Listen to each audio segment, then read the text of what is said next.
The photograph wall at Fort Bragg showed faces of men who would never age. Young soldiers frozen in time, captured in moments before deployment, before combat changed them, before some of them never came home. The wall stretched 30 feet across the atrium of Special Operations Command Headquarters. Hundreds of faces, thousands of stories, each one a life interrupted, a future canceled, a family left with memories and medals and the kind of grief that never quite heals. Jack Thornton stood before one photograph in particular, a young lieutenant with serious eyes and a slight smile. William Thornton, his father, a man he had never met, a ghost who had defined every choice Jack ever made. The photo was dated March 1968, 2 months before Jack was born. 2 days before William Thornton died in classified operations that the Army still would not discuss even 57 years later. Jack was 58 years old now, 2 days from retirement, 35 years of service, Delta Force, Special Operations, every war since Grenada, every dirty little conflict that never made the news, every classified mission that would remain classified long after everyone involved was dead. He had given the Army everything, his youth, his marriage, his relationship with his son, everything except his life. And now, finally, it was ending. In 48 hours, he would turn in his weapon and his credentials and walk away from the only identity he had ever known. Colonel Thornton. The voice came from behind him, familiar, commanding. General Thomas Caldwell, 4 stars, 25 years of mentorship. The man who had guided Jack's entire career, who had pulled strings to get him into Delta, who had recommended him for promotion, who had been more of a father than the ghost on the wall. Jack turned, snapped to attention out of habit. Sir, at ease. Caldwell moved to stand beside him, looked at the photograph of William Thornton. Your father was a good man. I served with him. Did I ever tell you that? Several times, sir. Jack had heard the stories, how William had been brave, dedicated, a natural leader, how he had died heroically covering his team's withdrawal, how he had earned every commendation posthumously awarded. The stories had shaped Jack's childhood, had given him a template to follow, had set a standard he spent 58 years trying to meet. He would be proud of you. Caldwell's voice carried weight, sincerity. Everything you've accomplished, everything you've become, you honor his memory. The words should have felt good, should have provided closure, but they sat wrong somehow, like trying to wear shoes that almost fit but pinched in places you could not quite identify. Jack had spent his whole life trying to honor a man he never knew, trying to be worthy of a sacrifice he did not ask for.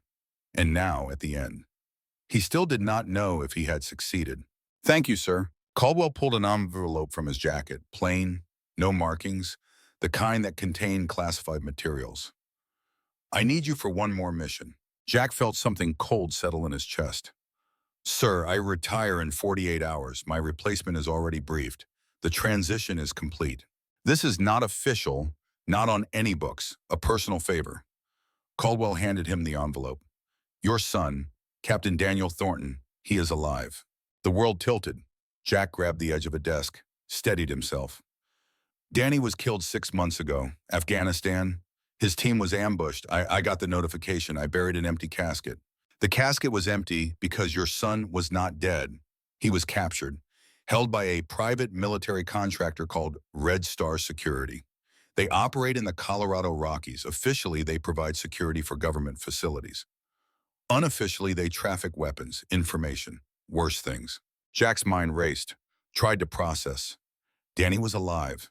His son, the boy he had barely known, the young man who had stopped talking to him after his mother died. Alive, held captive for 6 months while Jack mourned, while Jack prepared to retire believing his family line ended with him. Why was I not informed? Because it is complicated, because Red Star has connections, political protection, because your son's presence there is problematic. Intelligence suggests he may have turned, maybe working with them voluntarily. No, the word came out harder than intended. Danny would never. He is a ranger. He knows his duty. 6 months of captivity changes people, breaks them, reshapes them. Caldwell's voice softened. I am not saying he is a traitor. I am saying the situation is unclear, and I need someone I trust to go in, assess, extract if possible, And if not, handle it appropriately. Handle it appropriately. Military speak for terminate if necessary. Kill his own son if Danny had actually turned. Jack felt bile rise in his throat. You are asking me to murder my son if he has collaborated. I am asking you to do your duty one final time, to honor your father's legacy by serving your country even when the cost is personal.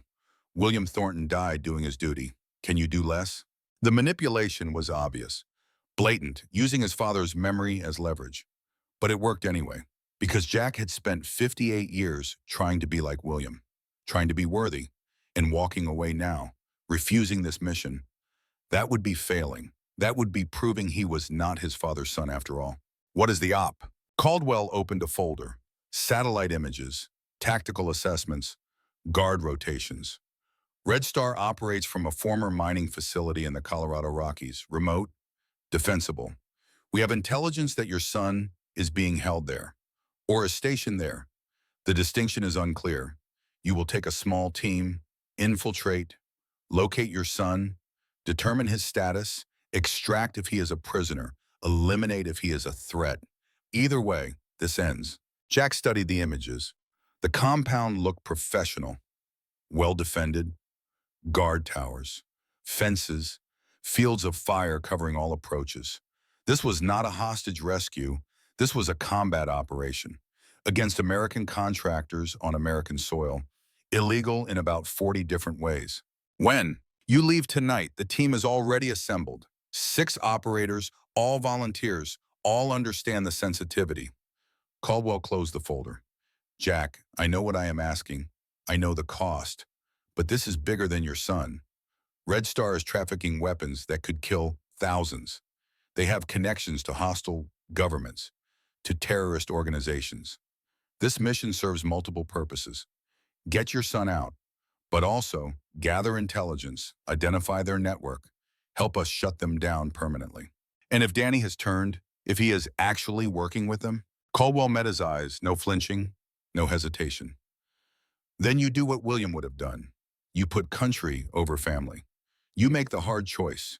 You prove that honor means something even when it costs everything. Jack looked back at his father's photograph. That young lieutenant who had died before holding his son, before teaching him to throw a baseball or drive a car or be a man. William Thornton had made the hard choice, had died doing his duty, had left behind a widow and an unborn child because the mission demanded it. Could Jack do the same? Could he kill his own son if duty demanded it? He did not know, but he was going to find out. I will need the full intelligence package, communications protocols, exfil contingencies, and I want to choose my own second in command. Granted, who do you want? Sergeant Major Robert McKenzie, if he will come. Caldwell smiled. Bear, I should have known. He will come. He always comes when you call. That kind of loyalty is rare. Treasure it. Jack left the headquarters with the envelope burning in his pocket. Drove home through streets that looked the same as always but felt different. Like he was seeing them through glass. Like the world had become a sham and he was just playing a role.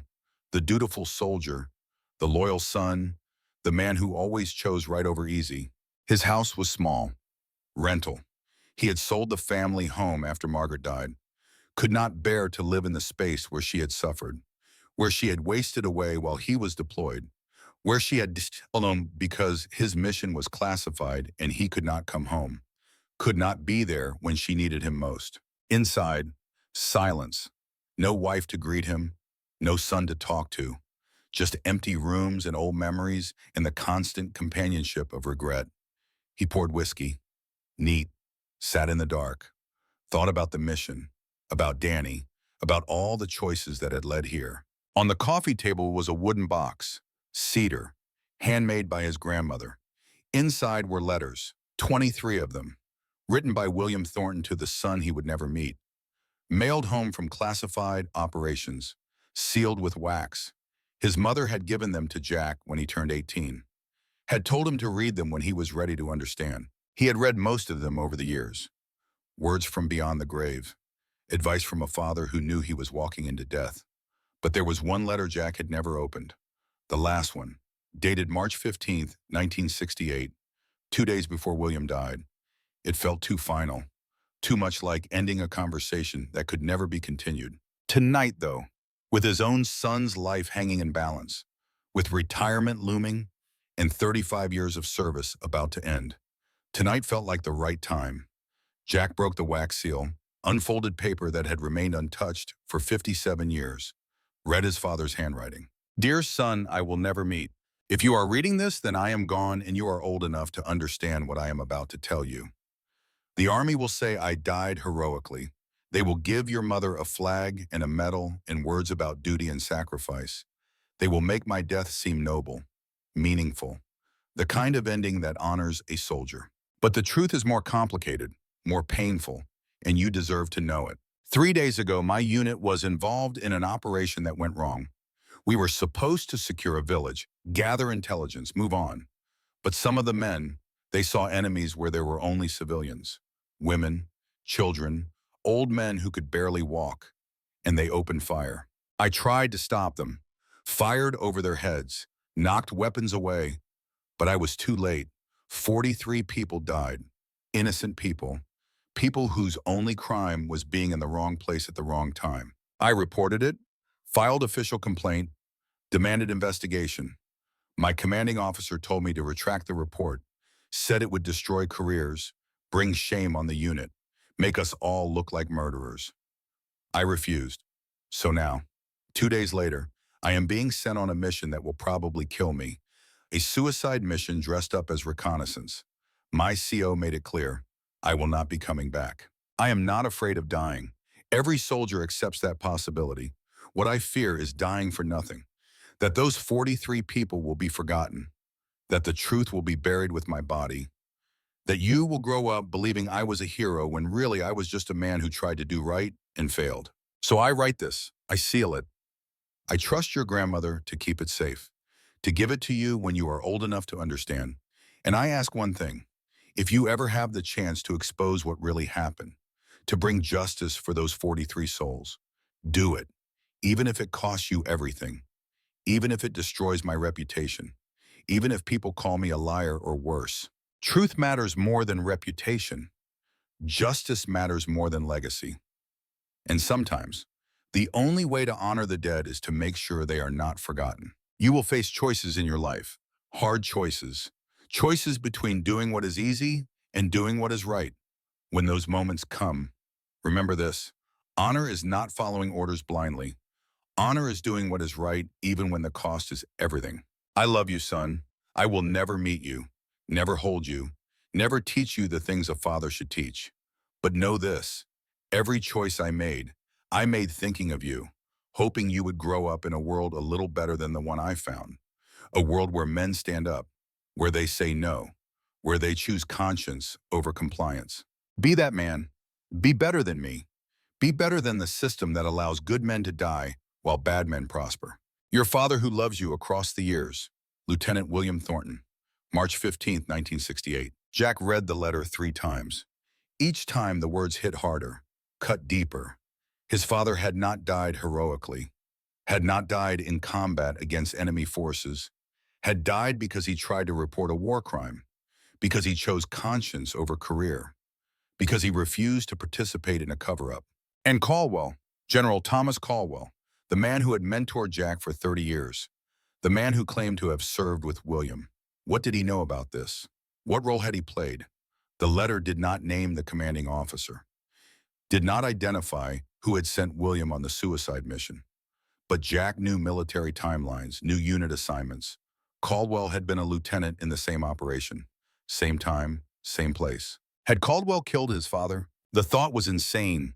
Caldwell was a hero, a patriot, a man of honor who had served his country for 40 years, who had helped Jack, mentored him, treated him like a son. But the timing, the coincidence, it felt wrong, felt calculated. Jack pulled out his phone, called the one man he trusted without reservation, the one man who had watched his back for 40 years. Bear, I need you. The line went silent for 3 heartbeats. Then Robert McKenzie's voice came through, deep, steady, the voice that had anchored Jack through 4 decades of war. Always, brother. What is it? Something wrong, something that goes back 57 years. Can you come to my place? Tonight, I need to show you something that changes everything. Another pause. Jack could almost see Bear processing, calculating, understanding that this was not casual, that something fundamental had shifted in Jack's world. You sound like a man who just saw a ghost. Maybe I did. Maybe I have been seeing one my whole life and only just realized it. Give me 20. And Jack? Bear's voice dropped lower, more serious. Whatever this is, whatever you found, we face it together. Same as always.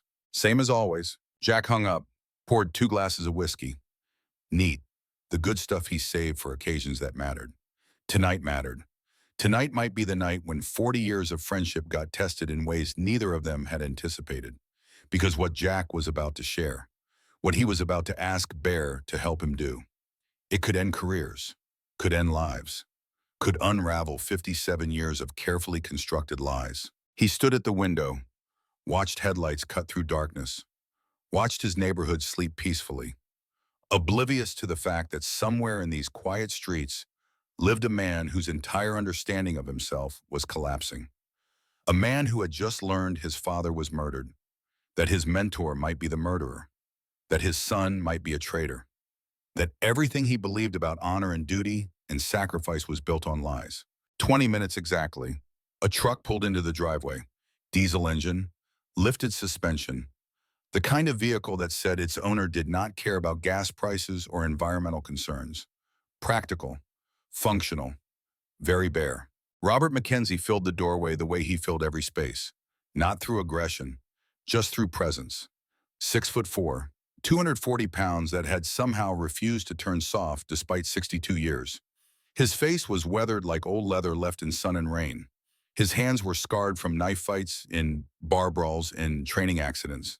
His eyes were sharp despite the crow's feet, alert despite the gray hair. The eyes of a predator who had survived by being smarter and meaner than everything else in the jungle. He wore jeans and a flannel shirt, work boots, the uniform of a man who had retired from active duty but never stopped being a soldier. A Glock rode his hip under the shirt, barely concealed, probably loaded, definitely ready. Because men like Bear did not go anywhere unarmed, did not trust the world to stay peaceful just because they wanted it to. You look like hell. Bear closed the door behind him, locked it, force of habit from a life lived in hostile territory. Worse than hell, you look like a man who just got told he has 6 months to live. Might be worse than that. Jack handed him one of the whiskey glasses. Might be finding out you have been dead for 57 years and only just noticed. Bear took the glass, did not drink yet, just held it. Studied Jack's face with the intensity that came from reading men's souls in firefights. This about the mission Caldwell gave you, the one where Danny is alive? This is about why Caldwell gave me that mission, about what he is really setting up, about who my father really was and how he really died. Jack gestured to the letter on the table. Read that, then tell me I am being paranoid. Tell me I am connecting dots that should not be connected. Bear sat, read slowly, carefully, the way he read intelligence reports, looking for what was said and what was not said, what was revealed and what was hidden. Jack watched his friend's expression change, saw the moment understanding hit, saw Bear's jaw tighten, saw his eyes go cold and hard. Your father tried to report a massacre. Bear set the letter down gently, like it was something precious, something sacred. And his commanding officer sent him on a mission designed to get him killed, made it look like combat, gave him a medal to cover the crime. And Caldwell was there, same unit, same time, same place. Jack sat across from him. He has been my mentor for 30 years, guided my career, kept me close, and now he sends me on a mission to either rescue or kill my son. What are the odds that is coincidence? 0. Bear did not hesitate, did not soften it. This is orchestrated. This is Caldwell managing a problem. The question is, which problem? Is it Danny? Is it you? Is it both? I think it is the letter. Jack touched the aged paper. My father wrote this 57 years ago, sealed it. My grandmother kept it. My mother gave it to me when I turned 18. But I never read the last one. Never opened it until tonight. Maybe Caldwell has been waiting, watching, making sure I never looked too close at how my father really died.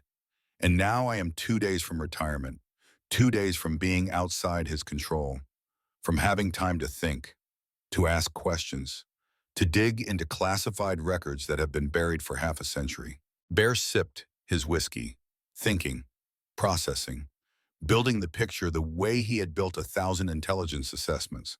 So he sends you into the mountains, into a compound run by contractors he probably controls, where your son appears to be either a hostage or a collaborator, where you will have to make impossible choices under extreme stress, where you will probably die, and if you do not die, you will be compromised, will have killed your own son or failed your mission. Either way, you will be neutralized, silenced, no longer a threat. That is what I think. Then we do not go. We refuse the mission. We take this letter public. We expose Caldwell. We let the system handle it. Jack laughed, bitter, hollow. The system that covered up a massacre 57 years ago? The system that gave my father a medal to hide a murder? The system that has protected Caldwell for half a century? That system? Bear said nothing, because there was nothing to say. They both knew. The system did not expose its own sins, did not hold powerful men accountable, did not care about justice when justice threatened the institution. We go anyway. Jack's voice hardened, found the tone that had led men through a dozen wars. We take the mission, but we assume hostility. We assume betrayal. We plan for Caldwell to screw us, and we document everything, record everything. Make sure if we go down, the truth comes out. My father tried to expose a war crime and got murdered. I will not let him die for nothing. I will not let 57 years of lies continue. Even if it means walking into a trap, even if it means dying in those mountains? Bear met his eyes. Jack, I will follow you anywhere. You know that. 40 years, Grenada, Panama, Desert Storm, Somalia, Iraq, Afghanistan, every shithole on earth. I was beside you, and I will be beside you in Colorado. But I need you to be honest. Is this about Danny? Is this about exposing Caldwell? Or is this about proving something to your father's ghost? About showing William Thornton that his son was worthy? The question cut deep, struck bone, because Bear was right. This was about all of it. Danny and Caldwell and William in 58 years of trying to be something he had never quite achieved. 58 years of following orders and serving dutifully and choosing career over family. 58 years of being everything the Army wanted and nothing his father would have recognized. Maybe it is about all of it. Jack's voice dropped to barely above whisper. Maybe I need to save my son and expose my mentor and honor my father all at once. Maybe I have spent my whole life being a good soldier when I should have been a good man. And maybe this is my one chance to get it right. To choose conscience over compliance. To do what William did. Stand up, say no, pay whatever price that demands. Bear nodded slowly, drained his whiskey, set the glass down with finality. Then we go.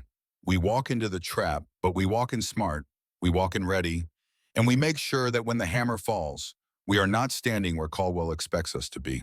They spent the next 4 hours planning. Not the mission Caldwell had outlined, but the mission underneath. The real operation. Assuming everyone was hostile. Assuming nothing was as it appeared. Building contingencies on top of contingencies. If Danny was compromised, if the compound was a kill box, if extraction was impossible, if everything went to hell simultaneously. Bear pulled out his phone, started making calls, quiet calls, to people who owed him favors, who understood that sometimes you needed capabilities that did not officially exist. Backup communications, emergency extraction, dead man switches that would release information if they did not check in. The infrastructure of survival that operators built over careers spent in denied territory. I have a contact. Bear finished his fifth call. Former Delta, runs security consulting now. He can be in Denver in 6 hours. If we do not call him every 12 hours with a code phrase, he releases everything we send him.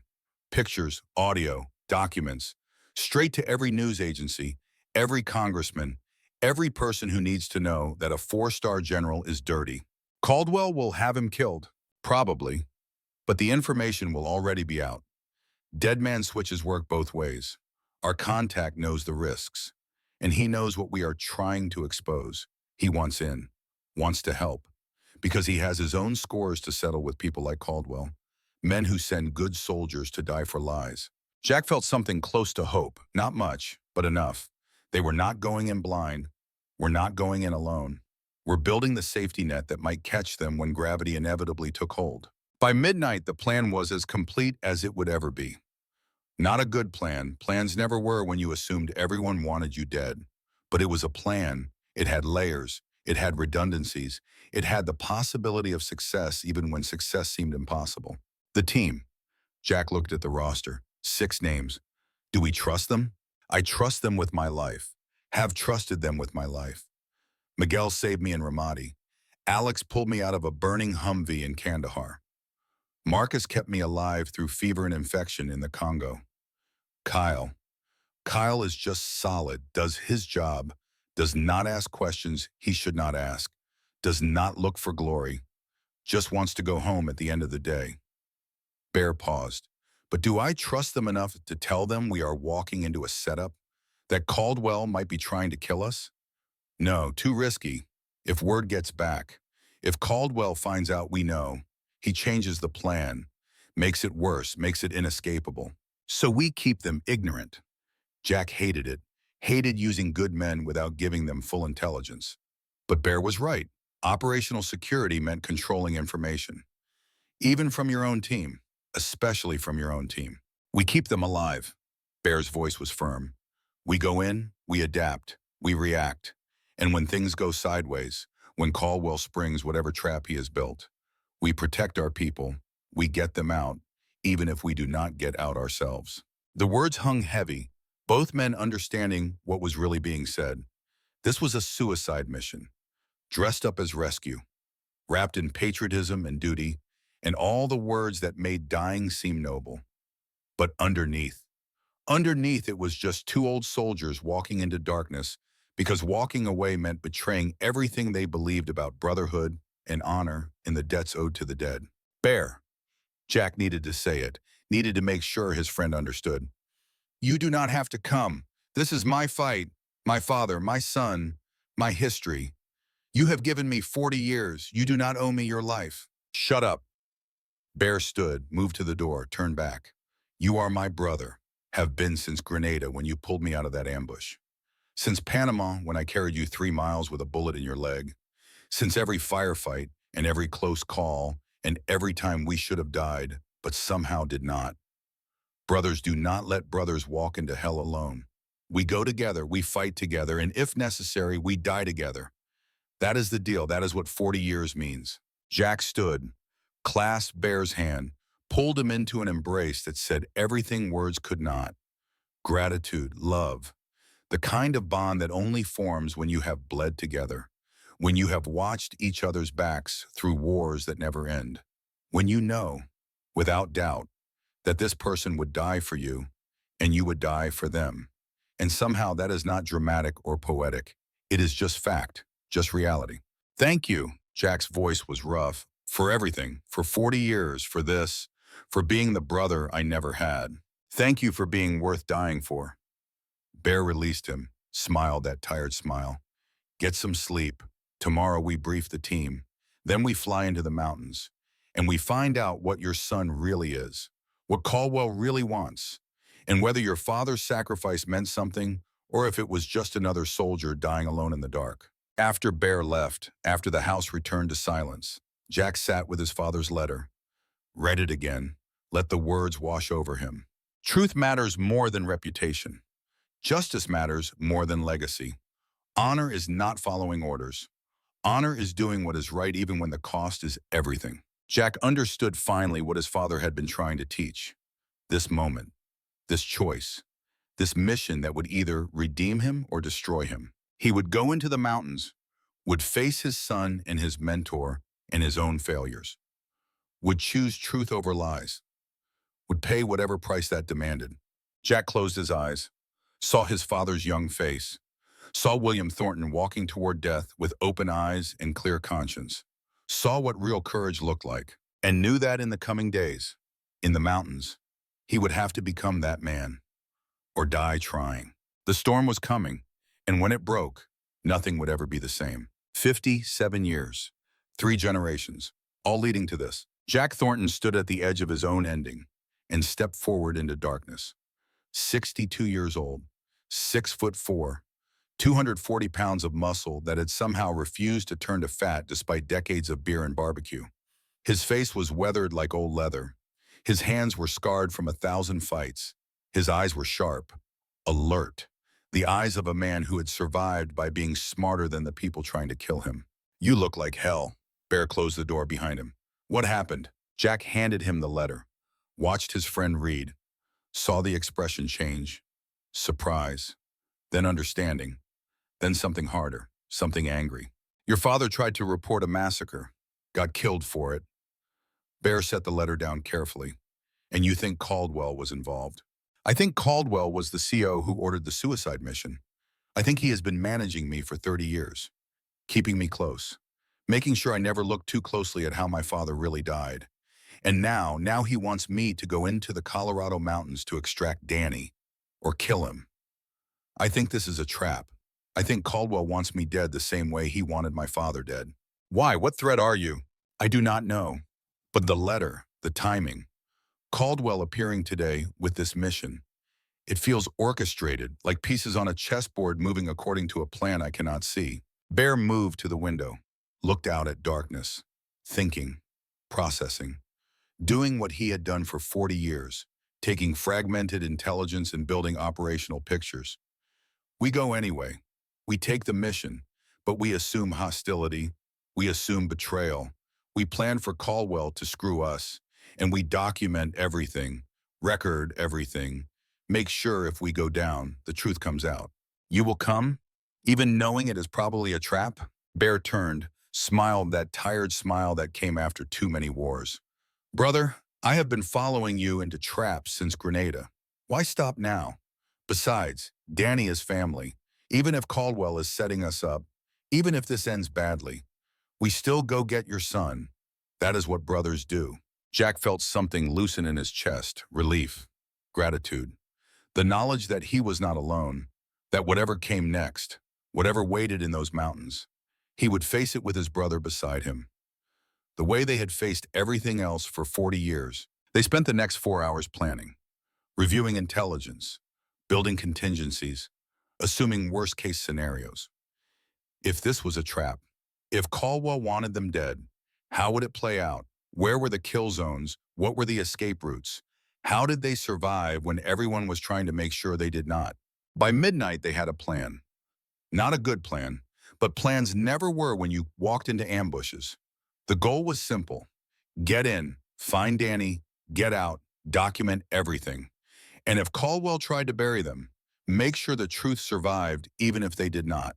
The team assembled at 0400, 6 operators, all Delta, all experienced.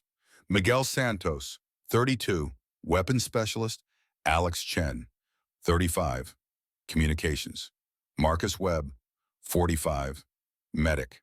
Kyle Morrison, 38, demolitions, all handpicked by Bear, and all trusted and all willing to walk into darkness without knowing what waited.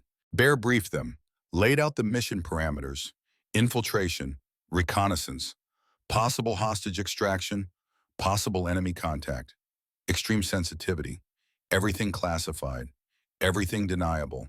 If they were captured, the government would disavow them. If they were killed, there would be no medals, no recognition, just names added to walls that only certain people could see. Questions? Bear finished the briefing, looked at faces that showed no fear, just professional acceptance of risk. "What if the target is hostile?" Miguel asked quietly. "What if Captain Thornton has actually turned?" Jack stepped forward. "Then we assess. We verify. We do not make assumptions. My son is a ranger. He knows his duty. If he appears to be collaborating, there is a reason. We find that reason before we do anything irreversible. Clear?" "Clear, sir." The helicopter lifted off at 0530, sliced through darkness toward mountains that rose like teeth against the horizon. Inside, 7 men sat in silence, each processing in their own way, each dealing with fear and anticipation and the knowledge that some of them might not be coming back. Jack closed his eyes, thought about his father's letter, about William Thornton walking into a mission he knew would kill him, about choosing to do right even when right meant dying, about legacy and honor, and all the abstract concepts men died for without ever quite understanding why. If William could face his death with courage, with conviction, then Jack could face this mission, could walk into whatever trap Caldwell had prepared, could do his duty even when duty might cost everything. The helicopter flew on, through darkness, toward mountains, toward answers, toward the moment when Jack Thornton would finally have to choose between being his father's son and being the soldier the Army had made him. And the terrible thing was, he still did not know which choice William would have wanted him to make. The Colorado Rockies appeared through the helicopter window like giants rising from sleep. Snow-covered peaks caught first light, turned gold, then orange, then blinding white as the sun crested the horizon. Beautiful, hostile, the kind of terrain that killed men through cold and exposure as surely as bullets. The compound sat in a valley between two peaks, accessible only by air or a single mountain road that wound through passes that could be blocked by avalanche or enemy fire. Defensible, isolated, the kind of place where things happened that never made official reports. The helicopter dropped them 3 miles out. Fast rope descent into a clearing barely large enough. Rotors kicking up snow. The pilot lifted off immediately, gone before the sound could carry to hostile ears. 7 men alone in wilderness with nothing but weapons and training and the desperate hope that training would be enough. Bear took point, led them through forest where every shadow could hide threats, where the silence pressed down like weight, where breathing was loud enough to give away positions. They moved like ghosts, professional, efficient, the way Delta operators moved when everything depended on not being seen. 2 hours of approach, through cold that burned lungs, through snow that hid footing, through terrain that wanted to break ankles and end missions before they started. But they reached the observation point, a ridgeline overlooking the compound. Good sight lines, concealment, the textbook overwatch position. Alex set up communications, tried to establish uplink, failed. Sir, we are being jammed. Full spectrum, military grade. Either Red Star has equipment they should not have, or someone wants us isolated. Both probably. Jack studied the compound through high-powered optics, guard towers, armed men, professional bearing. This was not some militia cosplaying soldier. This was trained, equipped, dangerous. Bear, what do you see? 28 hostiles visible, probably more inside. Mixed small arms, at least 2 heavy machine guns. RPGs, maybe mortars. We go loud, we lose. This needs to be quiet, surgical. Agreed. Jack tracked movement, routine patrols, guard changes, the rhythm of a professional security operation, and then movement near the main building, a figure emerging, familiar gait, same height, same build. Jack's breath caught, zoomed the optics, cleared the image, found the face. Danny, his son, alive, walking freely, wearing Red Star uniform, no restraints, no guards, no indication of captivity. He moved to a vehicle, spoke to someone, laughed, climbed into the driver's seat, drove toward the compound gate like he owned the place. Target acquired. Jack's voice came out hollow, mechanical. Southeast corner, black SUV. Driver is Captain Daniel Thornton. He appears to be moving freely, no visible duress. Could be Stockholm Syndrome, Miguel offered. 6 months of captivity. They break him, remake him, make him think he is one of them. Or he actually is one of them. Alex did not look up from his equipment, just stated fact without judgment. 6 months is a long time to maintain cover, long time to pretend. Jack watched his son drive through the gate, watched the vehicle disappear into forest, felt something break inside that had been holding together through sheer force of will. Danny was not a prisoner, was not waiting for rescue. He was part of this, part of Red Star, part of whatever weapons trafficking and worse things Caldwell had described. His son was a traitor, or appeared to be, which made this mission not a rescue, but something else, something darker, something that would require Jack to make the choice he had been dreading since Caldwell handed him that envelope. We maintain observation. Jack forced his voice steady. We document. We gather intelligence. We do not engage until we understand what we are seeing. My son may be compromised. He may be deep cover. He may be something else entirely. We find out which before we do anything we cannot take back. The team settled into hide positions, rotated watch, documented everything, waited for understanding that never quite came. Hours passed, the sun tracked across sky, shadows lengthened, temperature dropped, and Jack Thornton watched his son through optics, watched him live a life that made no sense, that contradicted everything Jack thought he knew about Danny, about honor, about what it meant to be a soldier. As darkness fell, as the mission entered its 12th hour, as decisions loomed that could not be delayed forever, Jack Thornton realized something terrible. He had spent 58 years trying to be his father's son, trying to honor William's sacrifice, trying to be worthy.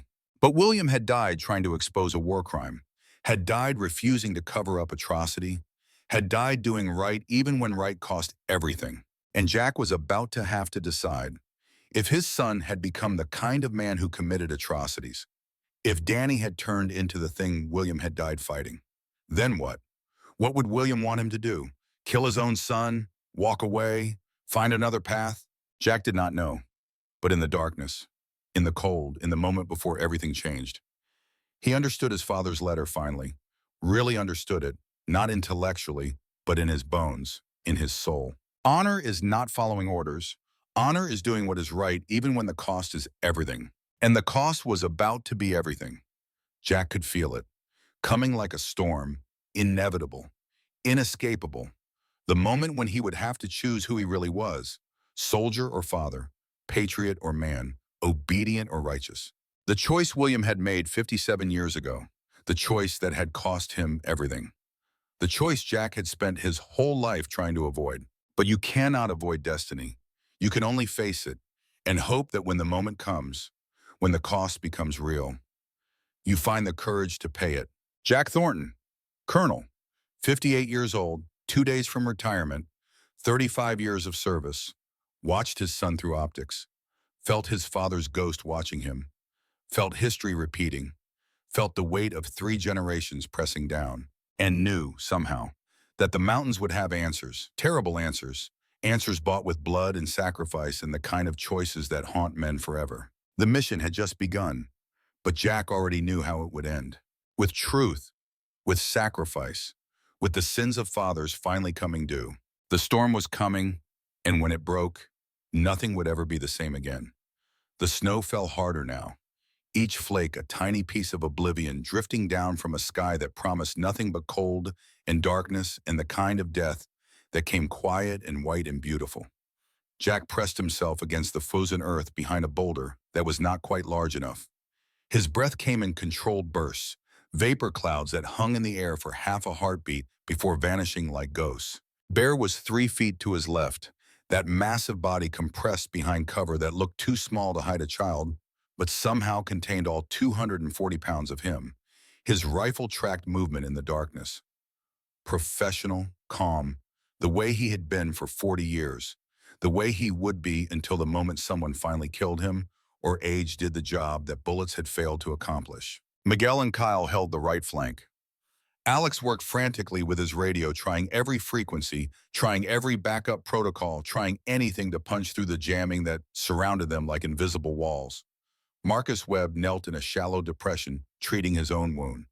The graze on his arm, not serious, not yet.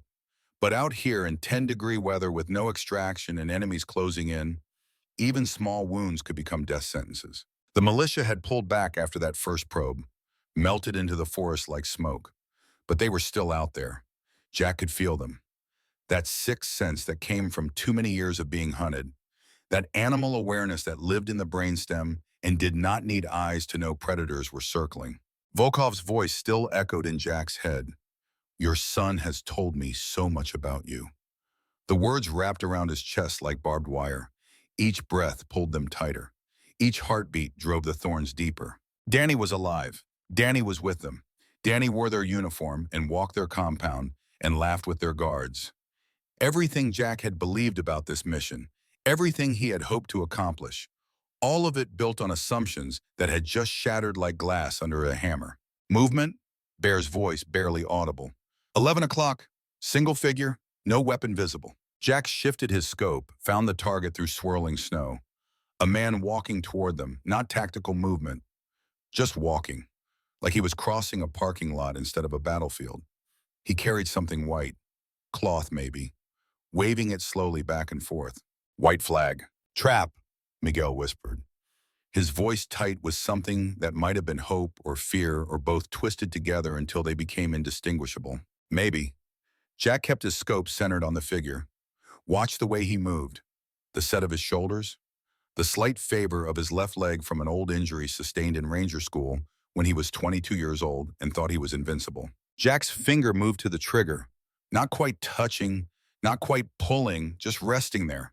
Ready. That's Danny, he said quietly. Bear made a sound low in his throat. Then this is definitely a trap. Hold fire. Jack's voice carried command authority.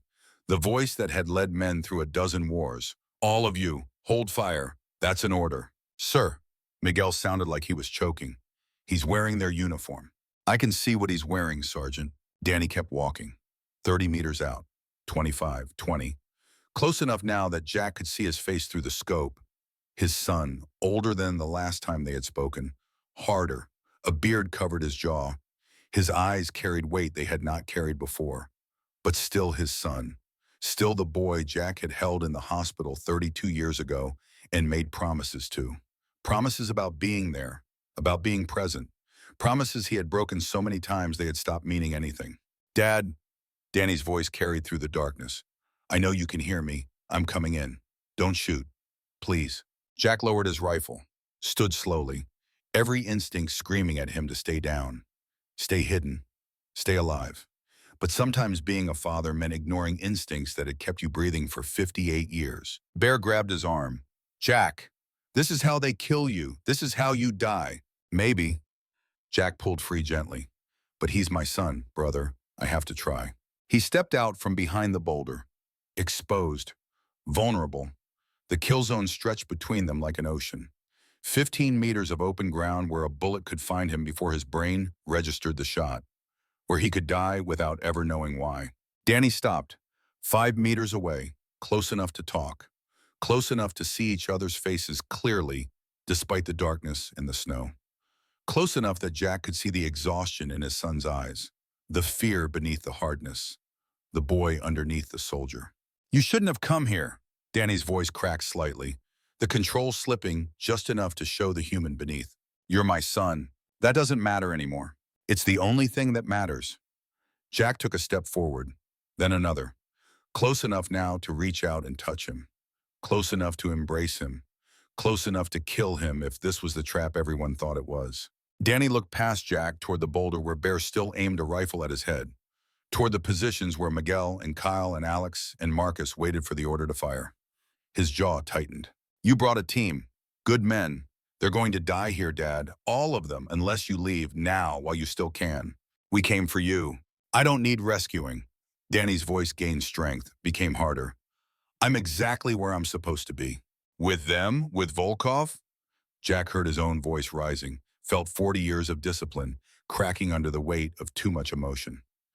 You're wearing their uniform, fighting for a man who traffics weapons, who wants to hurt innocent people. You don't understand what's happening here. Then explain it to me. Danny looked at his father for a long moment. Something passed across his face. Decision, maybe. Or surrender to something inevitable. He glanced back toward the compound, toward the lights and the guards and the life he had built in 6 months of living with the enemy. I can't. Not here, not now. His voice dropped lower. Urgent. But Dad, please, take your men and go. The extraction window is closing. In 2 hours, the blizzard hits hard. No helicopter can fly in that. You'll be trapped. And when you're trapped, Volkov will kill you. All of you. Come with us. The words came out before Jack could stop them. The plea of a father who had lost too much already. Right now, we'll fight our way out together. I can't. Why not? Because there are things you don't know. Things about why I'm here. Things about Caldwell. Things about... Danny hesitated, the hardness cracking further, revealing something raw beneath. Things about Grandpa William. Jack felt ice in his veins that had nothing to do with the temperature. What about my father? Not here. Danny glanced back again. They're watching, listening. If I stay too long, they'll know something's wrong. But Dad, you need to understand this mission. The intel that brought you here, all of it. Someone set you up.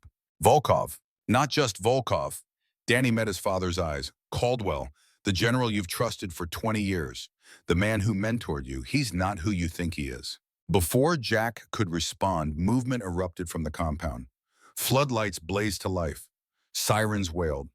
The sound of engines and shouting voices carried through the cold air. Danny tensed. I have to go. They're calling me back. Wait! I'll try to contact you again. Tonight, after midnight. There's an old mining office half a mile southeast of here. Abandoned. Wait there. I'll come if I can. But Dad, his voice went very quiet, very intense. If I don't come by 0300, you need to leave. Get your men out. Don't wait for me. Don't try to rescue me. Just go. Danny, but his son was already moving, walking backward, the white flag lowered, his right hand moving to the rifle slung across his chest. Not threatening, just ready. The gesture of a soldier who could not afford to be caught unprepared. I'm sorry, Danny's voice barely carried over the wind, for everything, for the anger, for the distance, for not understanding why you were never there. I understand now, and I'm sorry. Then he turned and ran, not toward the compound, toward a vehicle parked in shadow beyond the floodlights. Jack watched him go, watched his son disappear into darkness, every instinct screaming to chase him, to grab him, to drag him away from this place and these people and the danger that wrapped around him like a shroud. Bear materialized beside him. We need to move, now, before they decide that conversation was too friendly. Jack could not move, could not process what had just happened.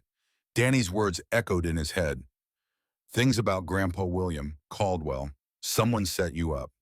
The pieces of a puzzle he had not known existed starting to assemble themselves into a picture he did not want to see. Jack, Bear's hand on his shoulder, firm, anchoring. Brother, we need to go. The forest exploded with sound, not gunfire, something worse. The deep metallic thump of mortars firing. The whistle of shells arcing through darkness. 3 seconds to impact, maybe less. Bear tackled Jack sideways. They hit frozen ground hard enough to drive air from lungs. The world dissolved into fire and noise and chunks of frozen earth raining down like hail. 1 explosion, 2, 3, 4. Walking across their position with the deliberate precision of someone who knew exactly where they were. Jack's ears rang. His vision swam. He tasted copper and realized he had bitten his tongue. Bear was already moving, dragging him, shouting something Jack could not hear over the ringing in his skull. More mortars, more explosions. The forest around them transformed into hell. Trees shattered. Boulders cracked. The ground itself seemed to be trying to kill them. Jack's training took over. Pushed past the shock and the pain and the confusion, he got his feet under him, started moving, following Bear through smoke and darkness toward the rally point they had designated before the mission went sideways. Miguel appeared out of the chaos, face blackened with soot, blood running from a cut above his eye. He had Kyle Morrison over his shoulder in a fireman's carry. The big demolitions expert was unconscious, his left leg bent at an angle that made Jack's stomach turn. Mortar fragment, Miguel gasped. Hit him direct. Compound fracture. Maybe arterial bleed, I can't tell. Marcus Webb was there. Already moving, already working. His aid bag open. Tourniquets and bandages and morphine. The tools of his trade. The things that kept men alive when their bodies wanted to quit. Put him down. Gentle. There. Good. Marcus's voice stayed calm, professional. Like they were in a hospital instead of a forest being torn apart by high explosives. His hands moved with practiced efficiency, assessing, stabilizing, keeping Kyle alive through sheer force of will and medical knowledge. Alex Chen stumbled into the small depression where they had gathered. His radio was smoking, destroyed. Along with it went any chance of calling for extraction. Jamming stopped, he said breathlessly. But the hardware's fried, direct hit from shrapnel. We've got no comms, no way to reach the helicopter, no way to call for help. Then we help ourselves. Bear checked his rifle, reloaded. His face was set in hard lines. How much ammo we got? Miguel did a quick count. Maybe 120 rounds total. 4 magazines between all of us. 3 grenades. That's it. Against how many? Thermal showed 28 in the compound. Alex pulled up data on a backup tablet. Battery at 15%. Plus however many more they've got, we didn't see. So we're outgunned, out of contact, and trapped in a blizzard with one man down and no extraction plan. Bear looked at Jack. Hell of a retirement party, brother. Jack would have laughed, but his chest hurt too much. Might be cracked ribs from when Bear tackled him. Might be the weight of everything pressing down. Might be the realization that he had led good men into a trap and they were probably all going to die here. The mining office Danny mentioned. Jack's mind worked through options, through terrain, through possibilities. Half-mile southeast, shelter, defensible position, better than staying exposed. Could be another trap, Miguel wiped blood from his eye. How do we know we can trust him? Good question. How did Jack know? He had not spoken to his son in 6 months, had barely spoken to him in 2 years. The Danny he knew was a soldier, honorable, loyal, but the Danny who wore militia uniform and walked their compound and lived with terrorists, that Danny was a stranger. Except he had come under white flag, had warned them, had given them information about the mining office and told them to leave. That was not the action of an enemy. That was the action of someone trying to save them. Or the action of someone hurting them exactly where Volkov wanted them to go. We don't have a choice. Jack made the decision the way he had made 1,000 tactical decisions, with incomplete information and too many variables and the certain knowledge that people might die because of what he chose. We stay here. We freeze or get shelled to death. We head for the mining office. Maybe Danny shows up. Maybe he doesn't. But at least we've got walls and a roof. Marcus looked up from Kyle's leg. He needs surgery, real surgery, in a hospital, not field medicine in an abandoned mine. If we don't get him out of here in the next few hours, he's going to lose that leg, maybe his life. Then we move fast. Jack checked his rifle, 30 rounds in the magazine, 2 spares, 90 rounds between him and death, between him and letting these men down the way he had let down Margaret, the way he had let down Danny. Bear takes point. Miguel and Alex carry Kyle. Marcus stays with him, keeps him stable. I'll take rear guard. We move quiet. We move smart. And if we're lucky, we live to see morning. And if we're not lucky, Alex asked, then we die like soldiers, fighting together. Jack met each man's eyes. I brought you into this. I take full responsibility. But I'm also going to get you out. That's a promise. Bear nodded once, then let's move, before they decide to drop more mortars on our heads. They moved through the forest like ghosts, slower than Jack wanted, faster than should have been possible with a wounded man. Kyle remained unconscious. Maybe that was mercy. The morphine Marcus had pumped into him, keeping the pain at bay, keeping him from screaming and giving away their position. The mining office appeared after 30 minutes of hard movement, a structure that looked like it might collapse if someone sneezed.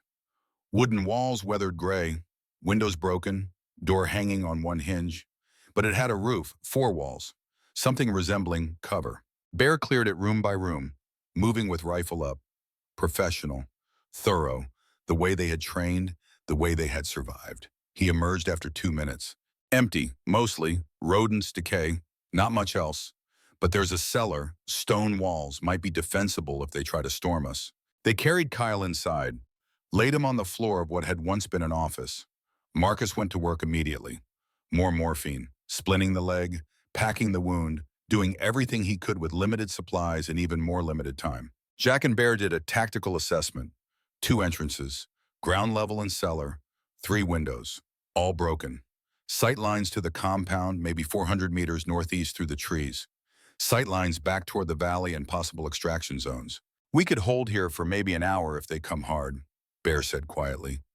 2 hours if we're smart and they're stupid, but that's it. 120 rounds against 28 shooters. The math doesn't work. Math never works in our favor. Jack positioned himself near a window, eyes scanning the darkness. But we've beaten bad math before. We were younger then. Speak for yourself. I feel great. Bear actually smiled. Small, tired, but real. You're a terrible liar, Jack Thornton. One of my many flaws. They settled into watch rotation. Bear taking first shift. Alex working to repair his radio with spare parts that probably would not work. Miguel sitting beside Kyle, holding his hand, the young sergeant's lips moving in what might have been prayer. Marcus cleaned his hands methodically. Precisely, the gesture of a man who had done this too many times. Watched men die despite his best efforts. Carried the weight of all those names, all those failures. He's stable. Marcus's voice carried exhaustion that went bone deep. For now, but that leg, the bone's shattered. Even if we get him to a hospital, he's looking at a year of recovery. Multiple surgeries. He might never walk right again. He'll walk. Jack did not know if he believed it, but saying it out loud made it feel more possible. He's too stubborn not to. Stubborn doesn't fix compound fractures. No, but it keeps you alive until someone can. Marcus nodded, sat heavily against a wall, closed his eyes. Wake me if anything happens. Will do. The hours crawled past. Midnight came and went. The temperature dropped. Outside, the wind picked up. The promised blizzard moving in. Soon flying would be impossible. Soon they would be trapped here until the storm passed. And by then, Volkov would have moved his forces into position, would have surrounded them, would have all the time in the world to dig them out or starve them out or simply wait for the cold to do the job bullets might fail to accomplish. Jack thought about his father's letters, thought about William Thornton sitting in classified operations 57 years ago, writing to a son he would never meet, making promises he would never keep, trying to teach lessons from beyond the grave. Honor is not following orders. Honor is doing what is right even when the cost is everything. Danny had said there were things about William, things Jack did not know. What could possibly remain unknown after 57 years? His father had died in combat.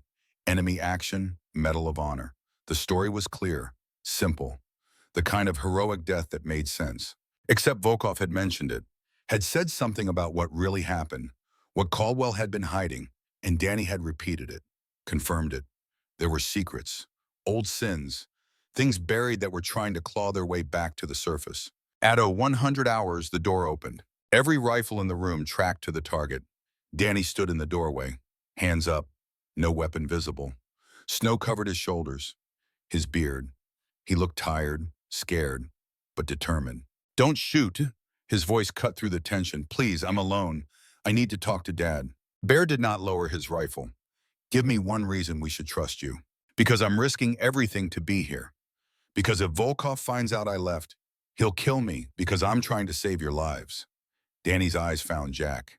And because I'm his son, and sons are supposed to protect their fathers even when their fathers were never there to protect them. The words hit like a physical blow. Jack felt them land in his chest, felt the truth of them, the weight of them, all the years of absence, all the choices that put mission over family, all the moments he could never get back. Let him in, Jack's voice came out rougher than intended. He's right, he's my son. Danny stepped inside. Bear closed the door behind him, did not lower his rifle, did not relax. Professional paranoia that had kept him alive for 62 years. Danny looked around the room, saw Kyle unconscious on the floor, Marcus sleeping against the wall, Miguel watching him with something that might have been hope or betrayal or both. Alex working on equipment that would probably never function again. I don't have much time. Danny moved to the center of the room. They think I'm on patrol, but they track vehicle movements. I've got maybe 30 minutes before they notice the truck's been stationary too long. Then talk fast. Jack moved closer to his son, close enough to see the exhaustion in his eyes, the fear beneath the soldier's mask. You said there were things I needed to know about Caldwell, about my father. Start talking. Danny took a deep breath, like a man about to jump off a cliff and was not sure if the water below was deep enough to survive the fall. 6 months ago, I was captured in an ambush near Kandahar. Standard patrol, bad intel. We walked into a kill zone. I covered the team's retreat, got hit, leg wound, nothing critical, but I couldn't run. They took me. Miguel made a sound, grief and guilt mixed together. I wanted to come back for you. Hayes ordered me to keep moving. You did the right thing. Danny met his friend's eyes. If you'd come back, you'd be dead too. Or worse. What happened after they took you? Jack kept his voice neutral, professional, the voice he used when emotions would cloud judgment. They brought me here. This compound. Red Star Security. Volkov runs it, but he's got backing, American backing, politicians, generals, people who want plausible deniability for operations that would never survive congressional oversight. That's not new. Bear's voice carried cynicism earned through 4 decades of watching politicians send soldiers to die. Private contractors do what governments can't. Usually, yes, but this is different. Danny pulled a small flash drive from his pocket. Red Star isn't just running security operations. They're trafficking. Weapons, information, nuclear material from old Soviet stockpiles, selling it to whoever pays, and the people who should be stopping them, the people who are supposed to protect us. They're partners in it. Names, Jack's voice went hard. Give me names. Caldwell, Danny said it quietly, like the name itself might detonate. General Thomas Caldwell, your mentor, the man who's watched over your career for 20 years. He's been running interference for Red Star for at least 5 years, maybe longer, helping them move material, covering their tracks, making sure investigations die before they start. Jack felt the floor tilt under his feet, felt everything he thought he knew start to crack and crumble. Caldwell, the man who had given him this mission, who had looked him in the eye and said, your son is alive, who had sent him into these mountains knowing what? That it was a trap? That Jack would die here? You're lying. But even as he said it, Jack knew it was true, knew it fit. All those times Caldwell had intervened in his career, all those perfect assignments, all those moments when the general had seemed to appear out of nowhere with opportunities that were too good to refuse. Not mentorship, not respect, management, keeping Jack close, keeping him controlled, keeping him from looking too closely at things he was not supposed to see. I wish I was, Danny's voice cracked. But Dad, it gets worse, so much worse. How could it possibly get worse? Grandpa William didn't die the way you think he did. Danny moved closer, eyes locked on his father's, voice shaking with the weight of what he was about to reveal. He wasn't killed by enemy action. He was murdered by his own unit commander, by Lieutenant Thomas Caldwell. And the reason is something that's going to destroy everything you believed your entire life. The room went silent. Even the wind outside seemed to pause, waiting, listening, bearing witness to the moment when 58 years of carefully constructed identity began to collapse. The moment when a son destroyed his father's world to save his father's soul. Jack heard his own voice from very far away, disconnected, like someone else was speaking with his mouth. What happened? Danny's hands shook as he held up the flash drive, a small piece of plastic and silicon that contained the power to unmake decades. It's all here, classified files I pulled from Red Star's servers. They've got dirt on everyone. Insurance, leverage, blackmail dressed up as business. And in those files, there's a folder labeled Caldwell, Thomas. And inside that folder are documents from 1968, from classified Central American operations, from a village called San Rafael. Bear made a sound low in his throat, a sound of recognition, of understanding, of old memories clawing their way back to the surface. The massacre. You know about it? Danny looked at him, hope flickering in his eyes. Hope that maybe he was not alone in this knowledge. That maybe someone else could bear witness to the horror he had discovered. Every Cold War operator knows about it. Bear's voice went flat, emotionless.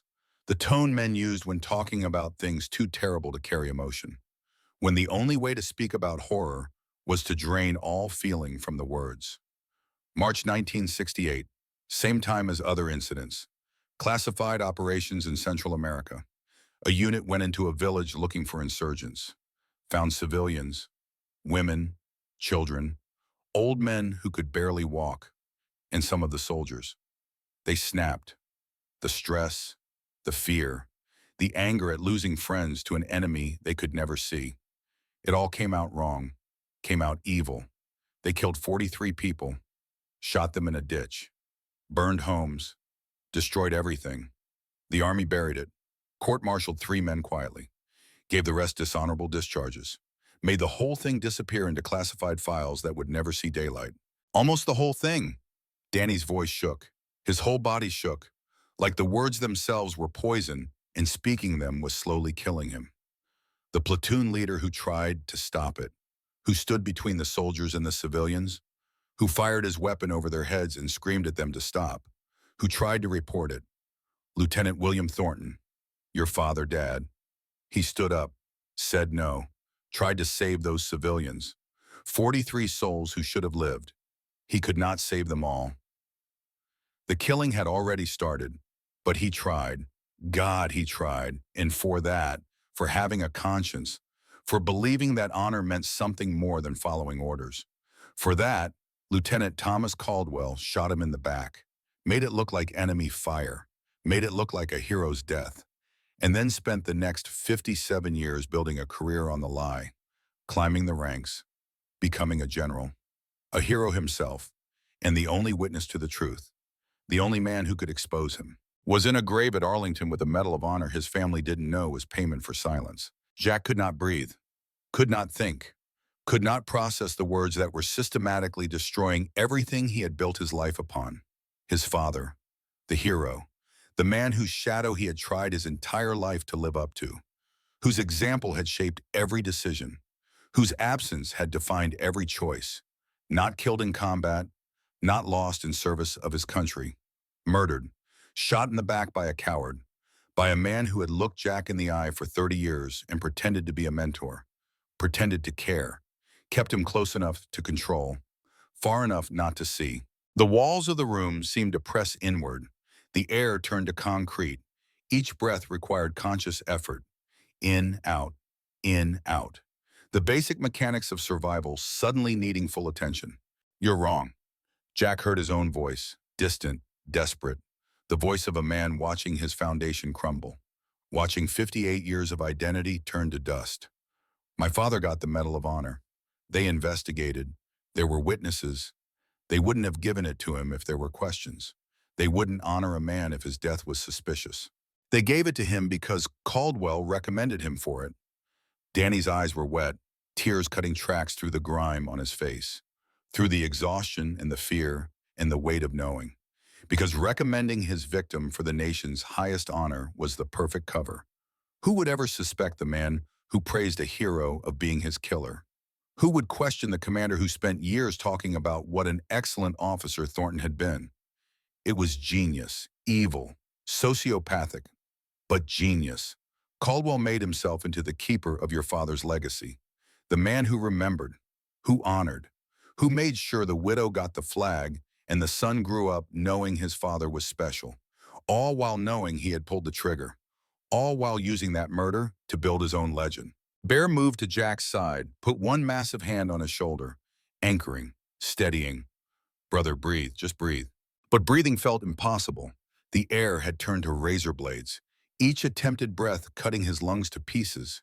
His father's voice played in his head. The letters. Dear son, I will never meet. Honor is doing what is right even when the cost is everything. And then Caldwell's voice. The voice on recordings Danny had found. Make it clean. Make it look real. Murdered. Not killed in combat. Murdered. For trying to do right. For standing up. For refusing to participate in a cover-up of civilian deaths. For being the kind of man the Army claimed to value, but actually punished when those values conflicted with convenience. How long have you known? Jack turned to Volkov's name on the flash drive. How long have people had this recording? Volkov has had it 2 years, since he and Caldwell became partners. Danny set the laptop he had been carrying on a crate. He obtained it as leverage, as insurance, to make sure if Caldwell betrayed him, he could destroy him, but he never intended to use it, because mutually assured destruction only works if both parties stay alive. If he exposed Caldwell, Caldwell would expose him. They would both fall, their organizations would collapse, powerful people would be angry, and angry, powerful people are dangerous. So why now? Miguel spoke up from his position by Kyle. Why help us? Why risk everything to bring Caldwell down? Because Danny changed the equation. Jack understood suddenly, saw the bigger picture. 6 months ago when they captured him, they thought he would break, thought he could be turned. But he didn't, and Volkov. Volkov saw something in him, saw conscience, saw honor, saw what real soldiers look like, and it reminded him there was another way, that not everyone had to be corrupt. Danny nodded slowly. He lost his son, 15 years ago, to weapons sold by men like Caldwell, and he spent years becoming a monster, becoming what he thought he had to be. But then, seeing me refuse to break, refuse to turn, he realized the enemy wasn't nations, wasn't ideologies. It was men like Caldwell, men who profit from war while never bleeding, men who send sons to die for lies. The door opened again. No warning, no sound. Viktor Volkov stood in the doorway, older, harder. his face carved from years of violence. Behind him, four militia soldiers, armed, ready, positioning themselves to cover everyone in the room. I am sorry, Volkov said quietly, for the drama, for the deception, but I needed you to hear it from your son, needed you to believe. And now, he gestured to his men. Now we must move quickly. Caldwell knows something is wrong. He is sending reinforcements. We have perhaps 2 hours before they arrive. In that time, we must prepare, must set the trap, must make sure when the general comes to silence you, we are ready to silence him instead, permanently. Jack looked at the Russian, at the man who had trafficked weapons, who had killed hundreds, who was technically an enemy, but who had also helped expose Caldwell, who had protected Danny, who wanted justice for his son the same way Jack wanted justice for his father. Why should we trust you? Because we have the same enemy, because we both lost sons to lies, because truth matters more than nations or flags or any of the abstractions men die for. Volkov moved into the room, stopped beside Danny, placed a hand on the young soldier's shoulder, a gesture almost fatherly. Your son. He reminded me what honor looks like, what it means to refuse even when refusal costs everything. 6 months I watched him. 6 months I tried to break him, tried to turn him, tried to make him betray his values. And he would not, could not. There is something in men like him, like your father, like you perhaps, something that cannot be corrupted, cannot be bent, cannot be bought. And when I saw that, when I recognized it, I understood finally. The enemy was never America, never Russia, never nations or ideologies.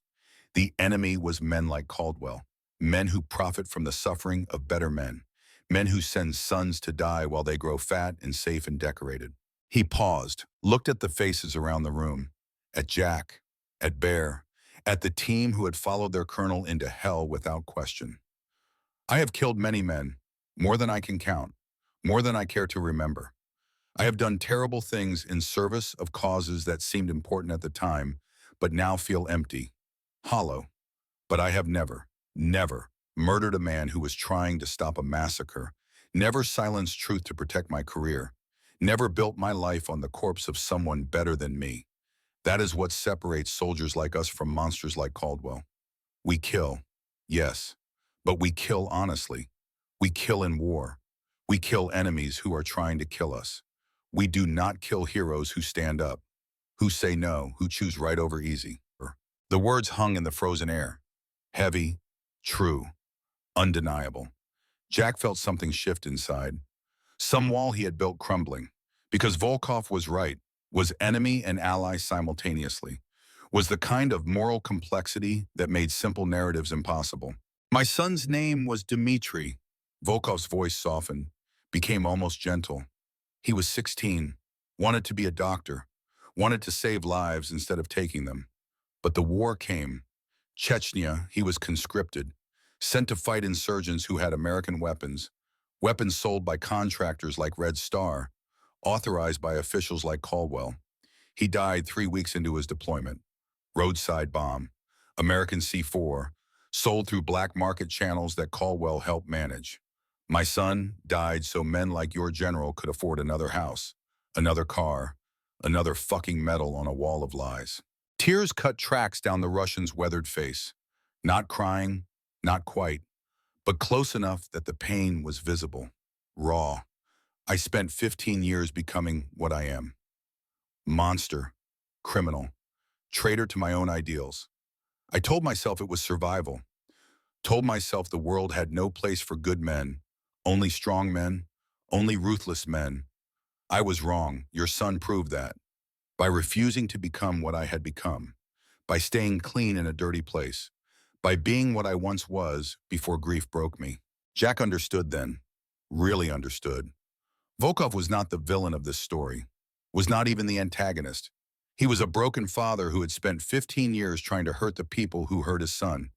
And in that search for revenge, he had found something unexpected, evidence of a crime so old, so buried, so protected, that exposing it might actually matter, might actually hurt the right people, might actually serve something resembling justice. So yes, Volkov's voice strengthened. You should trust me. Not because I am good, I am not good. I am a criminal and a killer and a man who has done things I cannot take back. But because in this moment, in this mission, our interests align. We both want Caldwell destroyed. We both want the truth known. We both want sons to stop dying for the lies of old men who never bleed. That is enough. That has to be enough. Jack met his son's eyes, saw truth there, saw fear, saw hope, saw everything he needed to see to make the choice. All right. His voice came out steady, clear, the voice of command that had led men through hell. We do this, but we do it my way. We expose Caldwell. We get proof. We make sure the world knows what he is, and we get my men out alive. All of them. That's non-negotiable. Volkov smiled. Cold, hard, but genuine. Then we have an accord. Temporary, fragile, but real. Now, come. We have much to prepare, and time is running out. The storm was coming, not just the blizzard, but something bigger. 57 years of lies about to collapse. 3 generations of pain about to be answered. And in a compound in the Colorado Rockies, on a night when snow fell and darkness reigned, a reckoning was gathering.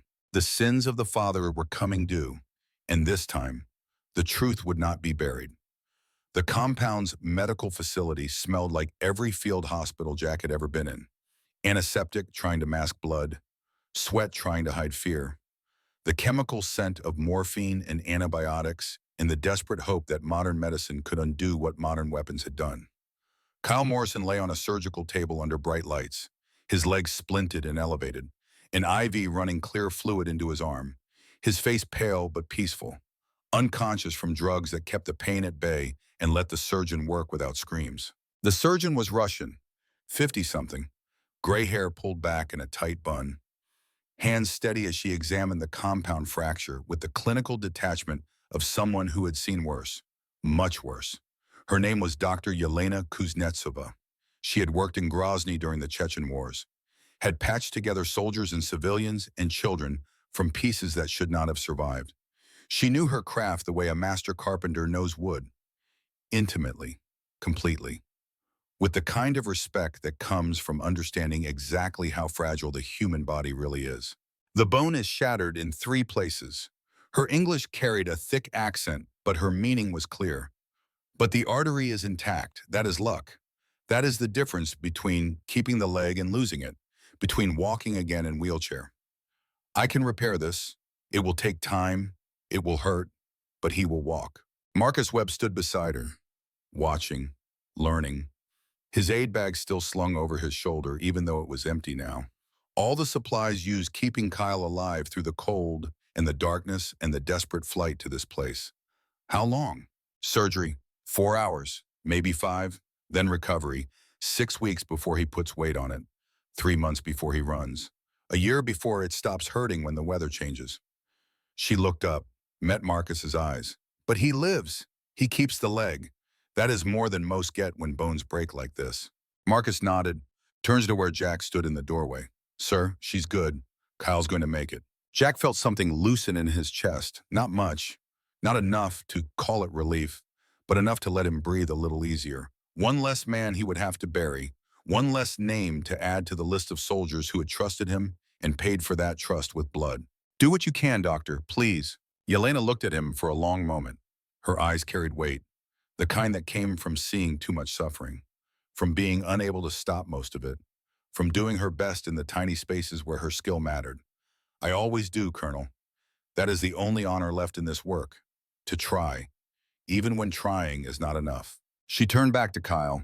Her hands moved with practiced efficiency, cutting, cleaning, realigning bone fragments that had been driven into muscle and tissue. The work of healing, the work that mattered more than all the violence that had necessitated it. Jack left her to it, walked through corridors that smelled of concrete and gun oil, and the particular staleness that came from men living in enclosed spaces too long. The compound was larger than it appeared from outside, built into the mountain, rooms carved from rock, reinforced with steel, designed to survive everything from conventional assault to nuclear near-miss. Volkov waited in what had once been the command center, a large room with concrete walls and no windows.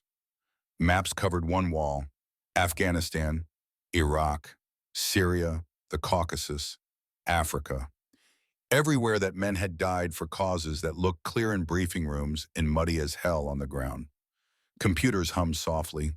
Screens showed security feeds, thermal imaging, communications intercepts, the infrastructure of a military operation that was technically private but functionally identical to any army Jack had ever served in. Bear stood against the far wall, still armed. Volkov had given them back their sidearms. A gesture, not trust, not yet, but acknowledgement. They were not prisoners, not exactly. They were reluctant allies in something that might get them all killed, but might also bring down a man who deserved to fall. Danny sat at a computer terminal, the flash drive plugged in, files open on multiple screens.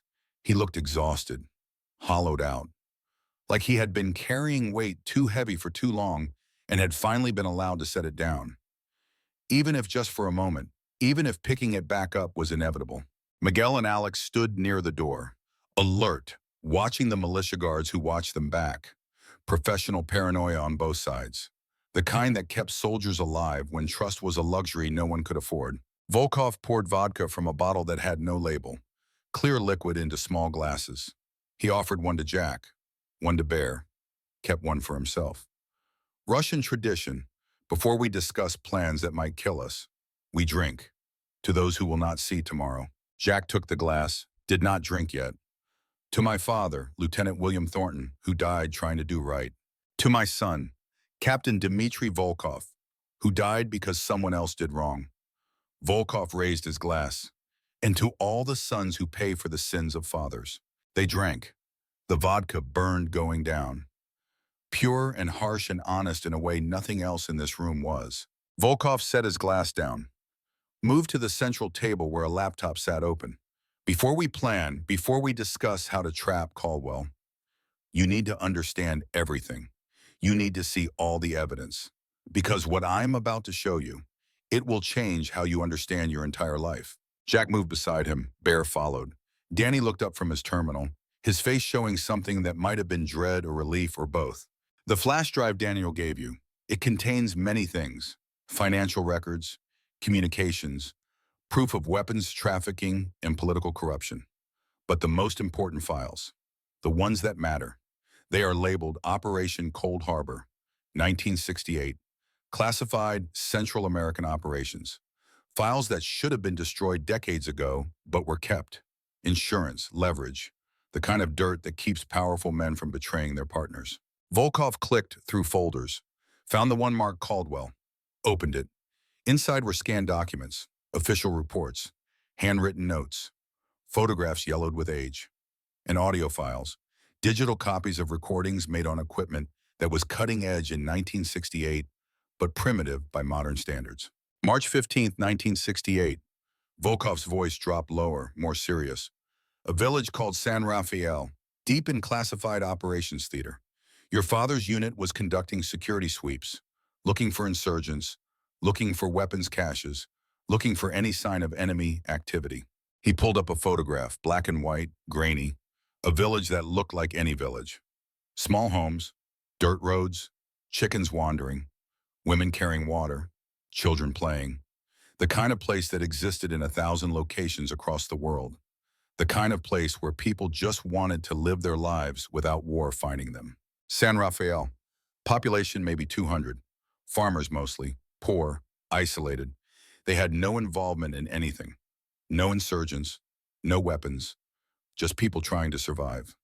Volkov's voice carried weight.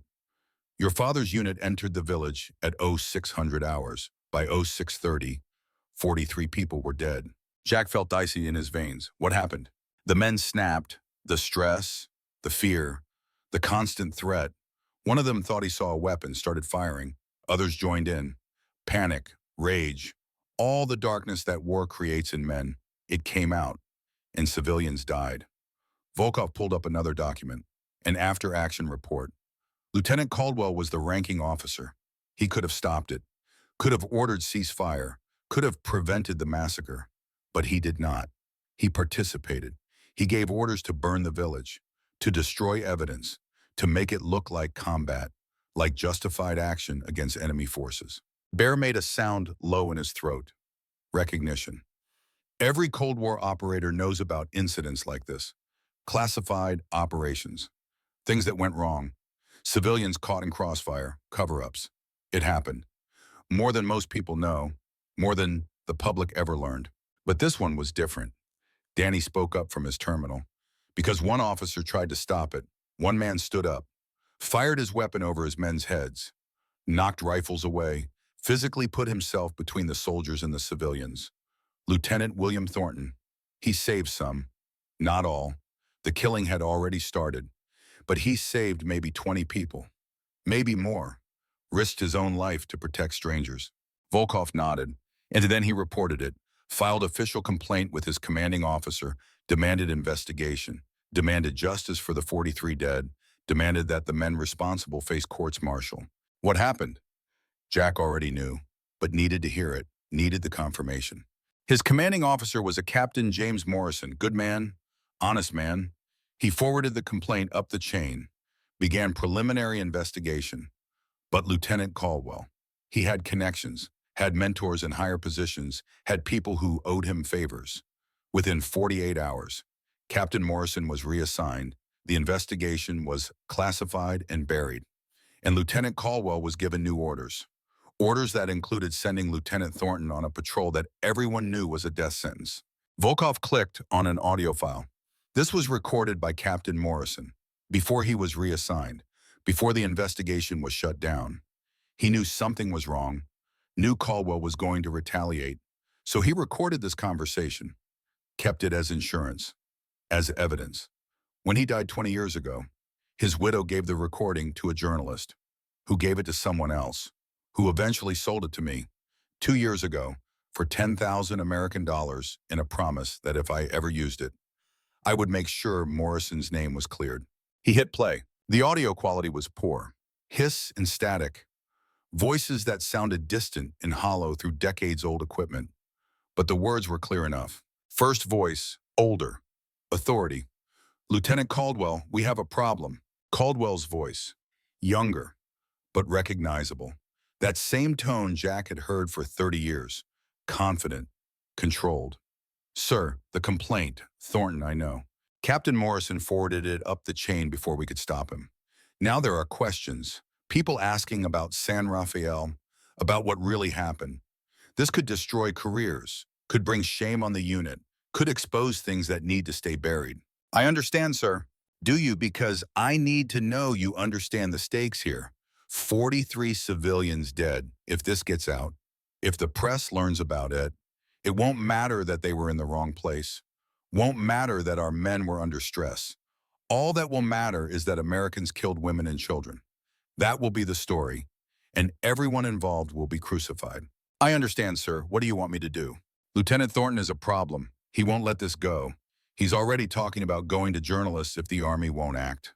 We cannot let that happen. We need him silenced. Permanently. Silence on the recording. 5 seconds. 10. Then Caldwell's voice. Quiet. Certain. I can handle it. Send him on patrol tomorrow. The mountain pass route. I'll make sure he takes point. Make sure he doesn't come back. You understand what I'm asking? Yes, sir. Enemy fire. These things happen in combat zones. Tragic loss. I'll recommend him for a medal. Make sure his family is taken care of. Make sure his death means something. Good man. This is for the unit, for the mission, for everyone's protection. I understand, sir, for the greater good. The recording ended. The room stayed silent. Even the computer seemed to hum more quietly. The weight of what they had just heard pressing down on everyone. Volkov moved to pour more vodka, his hands steady but his eyes carrying something that might have been pain, might have been memory. I have listened to that recording perhaps 100 times, each time hoping I heard it wrong, hoping it said something different, but it never does. It is always the same. A young officer agreeing to murder, justifying it as necessity, convincing himself that killing one good man serves some greater purpose. He drank, set the glass down with controlled precision. I understand him, Caldwell, more than I wish I did, because I have made similar choices. Have killed men who deserved to live because someone higher up decided they were problems. Have justified it, told myself it was for the mission, for the unit, for some abstraction that made murder feel like duty. He paused. The difference is I stopped. I recognized what I was becoming. I walked away from that world. Caldwell never did. He kept climbing, kept killing, kept building his career on the bodies of better men. Bear spoke quietly. You said your son died in Chechnya, that he was killed by American weapons. Yes. Volkov's voice went softer, more human. Dmitri, my only child, 16 years old, conscripted into war he did not understand, sent to fight enemies who had equipment they should never have possessed. American-made, sold through networks that men like Caldwell managed, sold for profit, for influence, for all the reasons that have nothing to do with national security and everything to do with greed. He pulled a photograph from his wallet, worn from handling, a young man in uniform, serious eyes, the face of someone who had not yet learned to hate, who still believed the world could be good. He wrote to me, said he wanted to be a doctor after his service, wanted to save lives instead of taking them, said maybe he could make up for what his father had done, for all the violence I had participated in. He was trying to redeem me, to make my sins mean something by being better than me. Volkov's hands shook slightly as he put the photograph away. 3 weeks. That is all he survived. 3 weeks in Chechnya, then a roadside bomb. American C4, sold to rebels through contractors, through networks that exist because men like Caldwell allow them to exist. My son died so a general could afford another house, another car, another medal to put on a wall built on corpses. I'm sorry. Jack meant it, understood it, the loss of a child, the knowledge that they died for something meaningless, for profit instead of principle. I lost my wife 2 years ago, cancer. I was deployed, classified operation, could not come home, could not be there when she needed me most, could not hold her hand at the end, because the mission was more important, because duty demanded sacrifice, because I believed the lies I had been told about honor and service. Then you understand. Volkov met his eyes. You understand why I have spent 15 years becoming what I am. Why I built this network. Why I traffic in the same weapons that killed my son. Because I thought, if I cannot beat them, if I cannot change the system, then at least I can profit from it. At least I can take from them what they took from me. Money, power, the illusion of control. It was revenge dressed up as pragmatism. Justice perverted into personal gain. What changed? Danny asked. Why help us now? Why risk everything to expose Caldwell? Volkov looked at the young soldier, at this man who had endured 6 months of captivity and had not broken, had not turned, had maintained his integrity in a place designed to strip it away. You changed. You reminded me what honor looks like, what it means to refuse even when refusal costs everything. I tried to break you, tried to turn you, tried to make you betray your values, and you would not, could not. There is something in men like your grandfather, like your father perhaps, something that cannot be corrupted, cannot be bent, cannot be bought. He paused, choosing his words carefully. When I saw that, when I recognized it, I understood finally. The enemy was never nations, never ideologies. The enemy was men like Caldwell, men who profit from the suffering of better men, men who send sons to while they grow fat and safe and decorated. And I realized, if I wanted to truly honor Dmitri, if I wanted his death to mean something, I needed to stop being like Caldwell, needed to start being like William Thornton, needed to stand up, say no, choose right over profitable. So you used Red Star's files. Bear understood. Used the leverage, the blackmail material. Turned it into a weapon against the people who created it. Yes, and I brought Daniel here, gave him access, helped him gather evidence, because I cannot undo what I have done, cannot bring back my son, or the men I have killed, or the weapons I have sold. But I can do this. I can help expose one monster, can help bring justice to 43 souls who have been forgotten for 57 years, can help a son finish what his father started. That is not redemption. Not really. But it is something. It is better than I was yesterday, better than I have been for 15 years. And maybe, just maybe, if Dmitri is watching from wherever the dead go, he will not be ashamed of what his father has become. Jack could not move. could not think, could not process the words that had just systematically destroyed everything he had believed about his father's death, about Caldwell, about honor and duty and all the abstractions that soldiers died for. That was March 16th. Volkov's voice cut through the silence. The conversation that sealed your father's fate. The next day, March 17th, Lieutenant Thornton went on patrol. He was shot in the back by Lieutenant Caldwell, made to look like enemy fire. The report said he died heroically, covering his team's withdrawal, engaging superior forces. All lies. He was murdered, shot by his own unit commander for trying to do the right thing. Bear moved to Jack's side, put a hand on his shoulder, anchoring, steadying, the gesture of a brother who had been doing this for 40 years. Who knew when words would not work and presence was all that could be offered? There's more. Danny stood, walked to his father. Grandpa knew. He knew Caldwell was going to kill him. He wrote about it. His last letter, the one you never opened. Mom gave it to me before she died, made me promise to give it to you when the time was right. I think the time is now. He pulled an envelope from his jacket, worn, yellowed, sealed with wax that had remained unbroken for 57 years.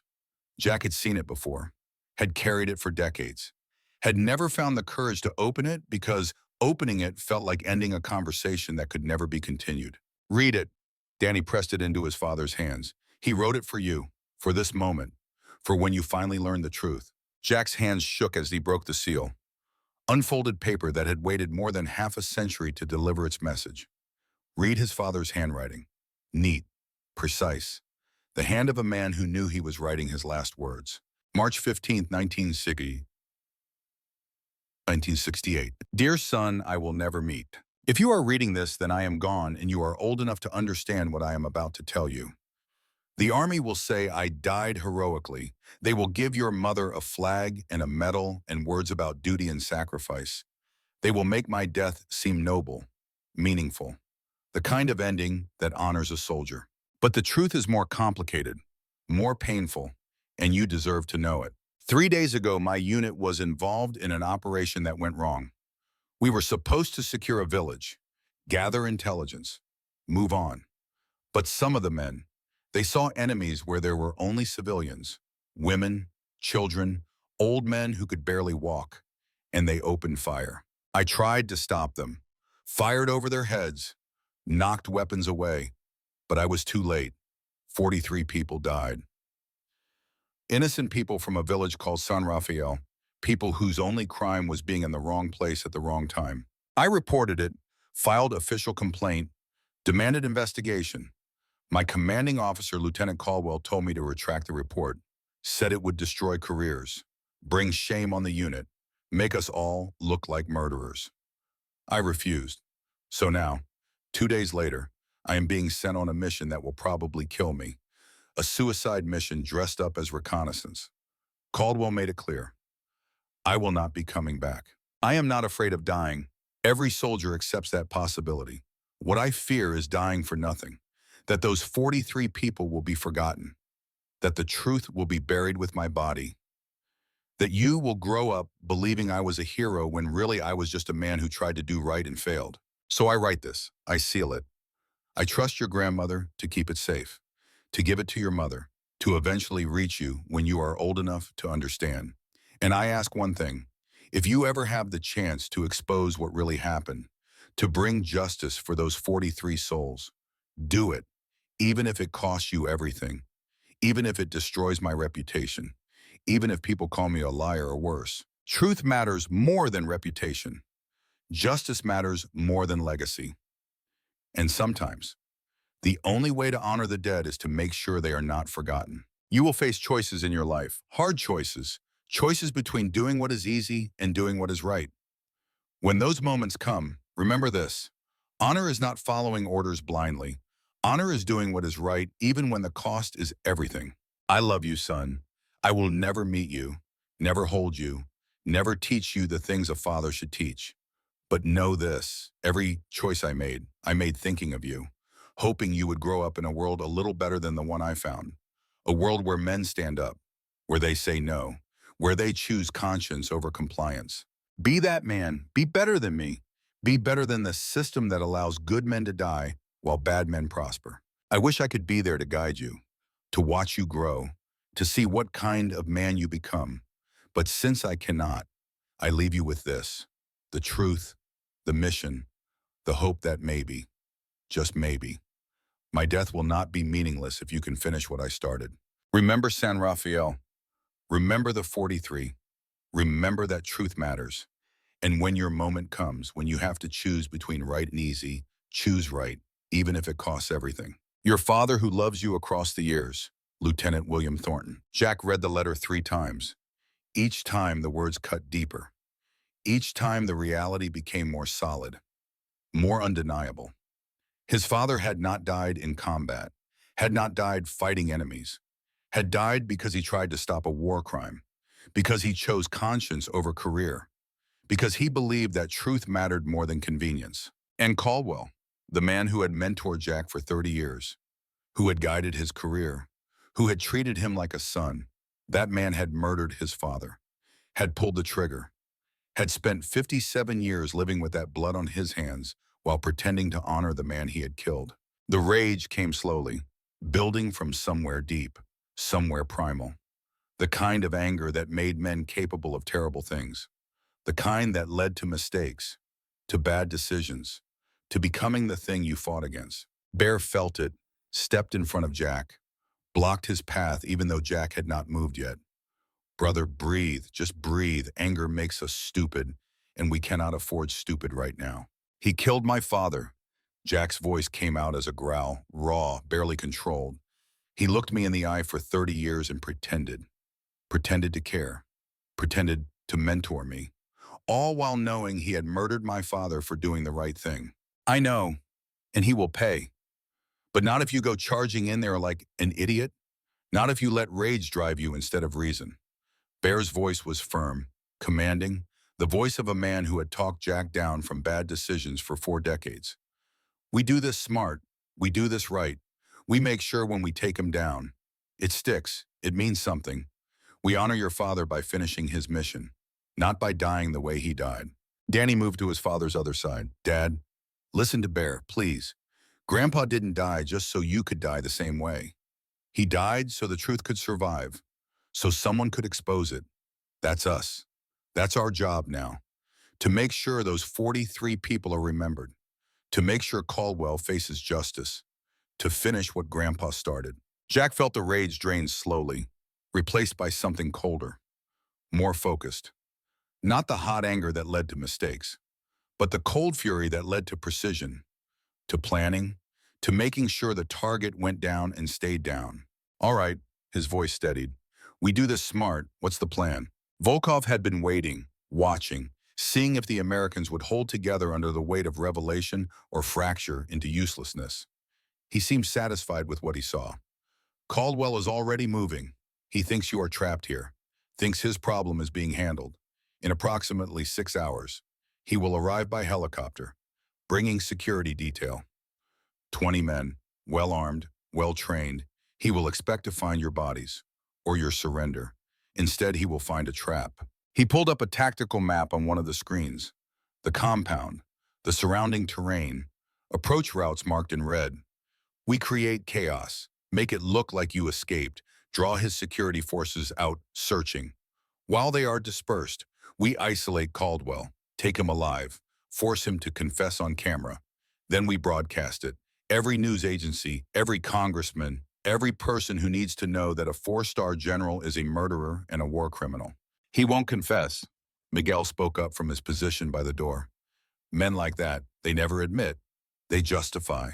They rationalize. They die before they confess. Perhaps. Volkov smiled, cold, predatory. But men like Caldwell, they are brave when sending others to die, not so brave when facing their own death. And we will have evidence. The recording, your father's letter, financial proof. We will give him a choice. Confess and face trial, or we release everything and make sure he never sees daylight again. Men like him, they always choose the option that gives them any chance of survival. Jack considered the plan, looked for holes, for failure points, for ways it could go wrong. There were many, but there was also something else. A chance.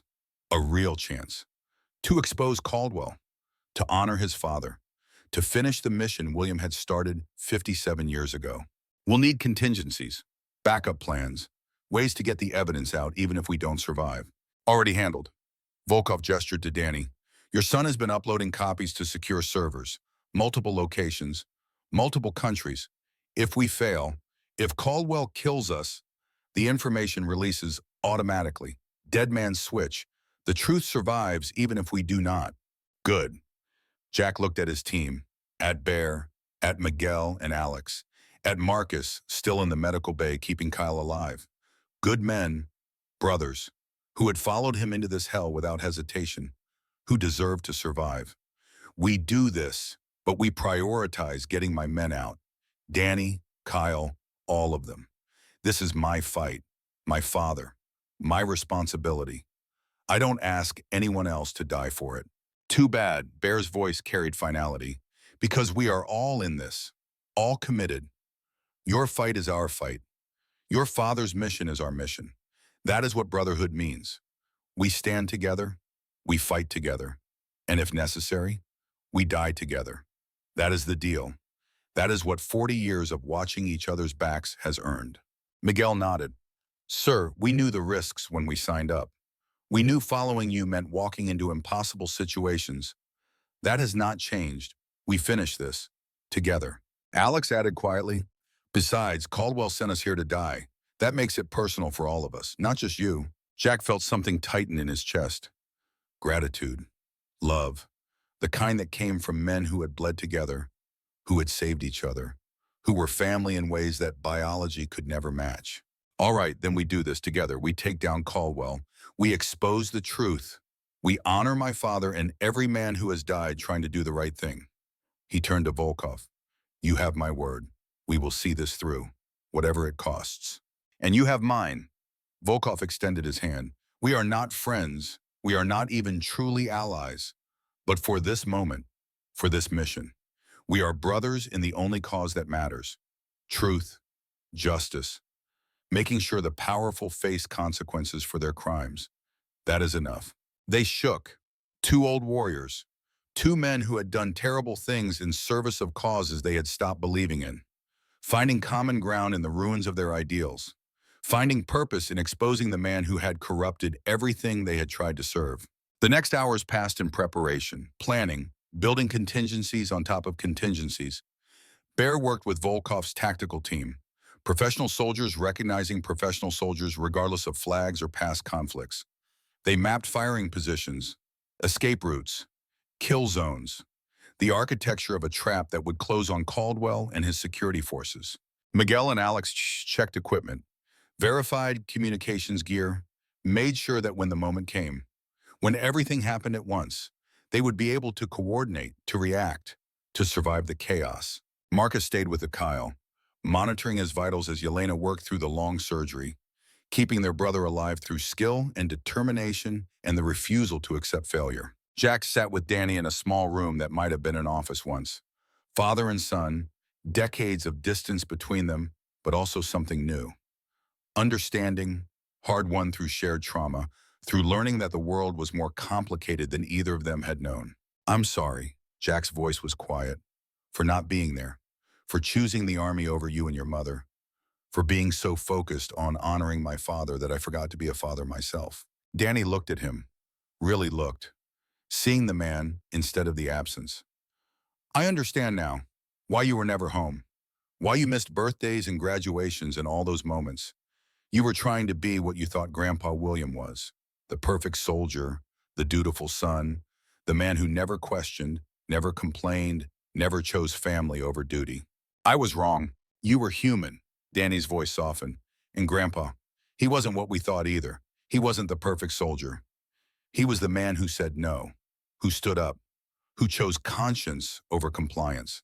That's what made him a hero, not following orders, breaking them.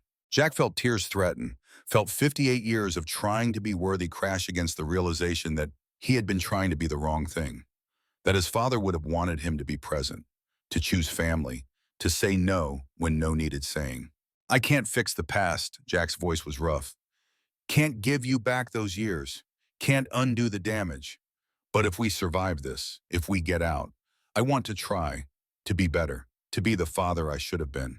Danny reached across the space between them, took his father's hand. We'll survive, and we'll try, together, like we should have been all along. They sat in silence after that, hand in hand, father and son, beginning to heal wounds that had festered for decades, beginning to build something new from the rubble of what had been broken.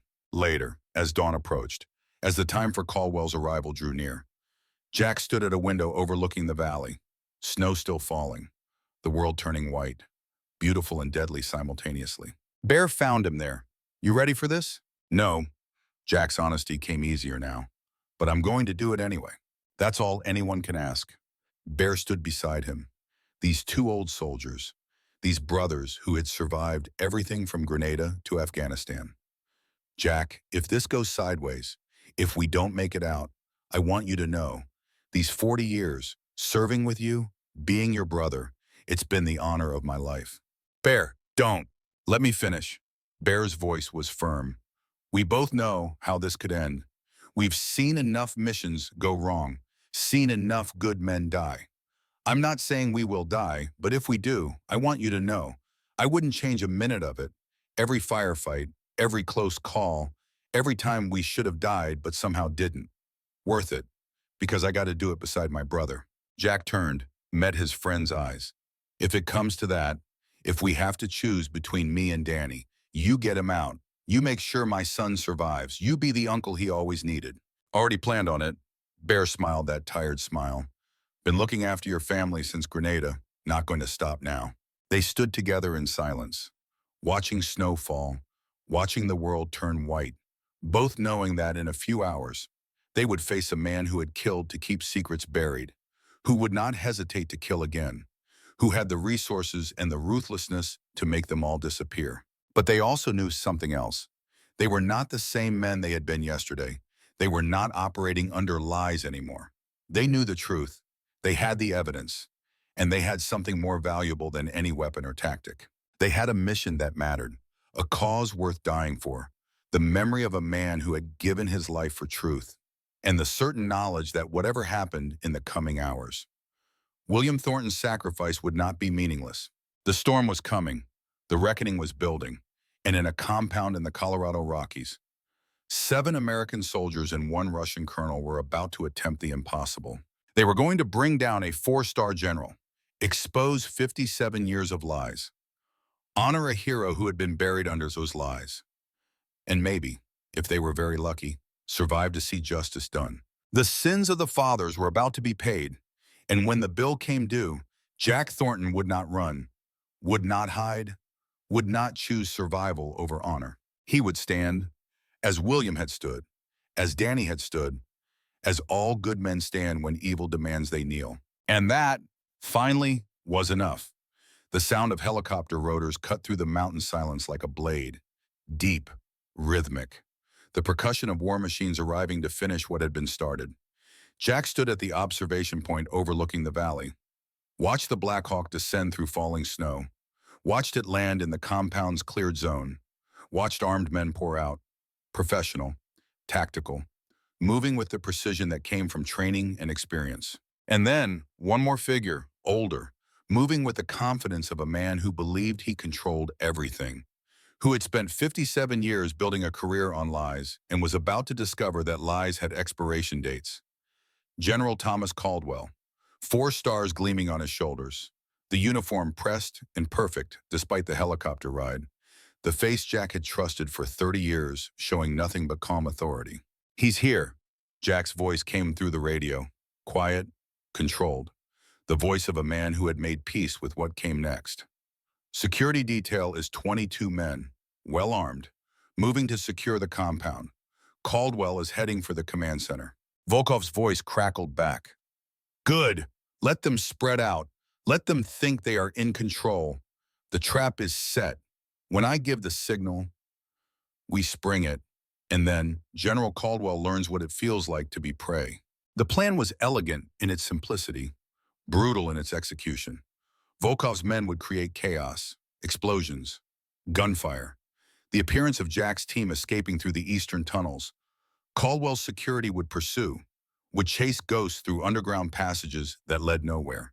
And while they were dispersed, while they were hunting shadows, Jack and Bear would take Caldwell, would drag him into the cavern where cameras were already set up, where the world would watch a general face his crimes. It was suicide, everyone knew it. The math was impossible. 2 men against 22, even with surprise, even with Volkov's help.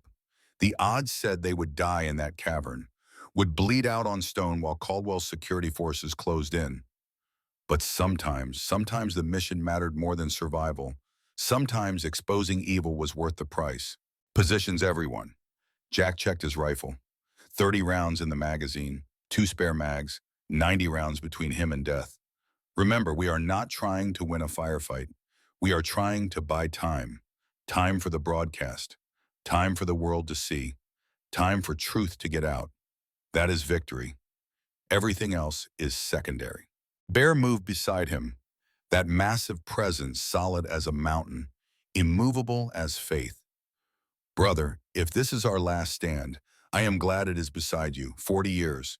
Every firefight, every close call, it has been an honor. Don't talk like that. We are getting out, both of us. Maybe. Bear smiled, that tired smile that said he knew better but would pretend for Jack's sake. But if we don't, if this is where it ends, know that I would not change a minute. You are my brother, have been since Grenada, will be until whatever comes after. That is enough. That is everything.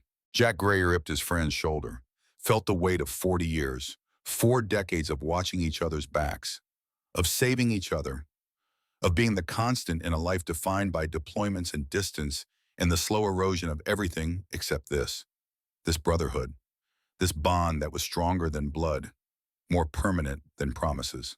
Thank you. The words were inadequate, insufficient, but they were all Jack had. For everything, for 40 years, for being my brother when I needed one most. Always. The explosion started exactly on schedule. 3 charges in the eastern tunnel.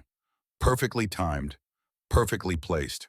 The sound rolling through the compound like thunder. Smoke billowing, alarms screaming, men shouting.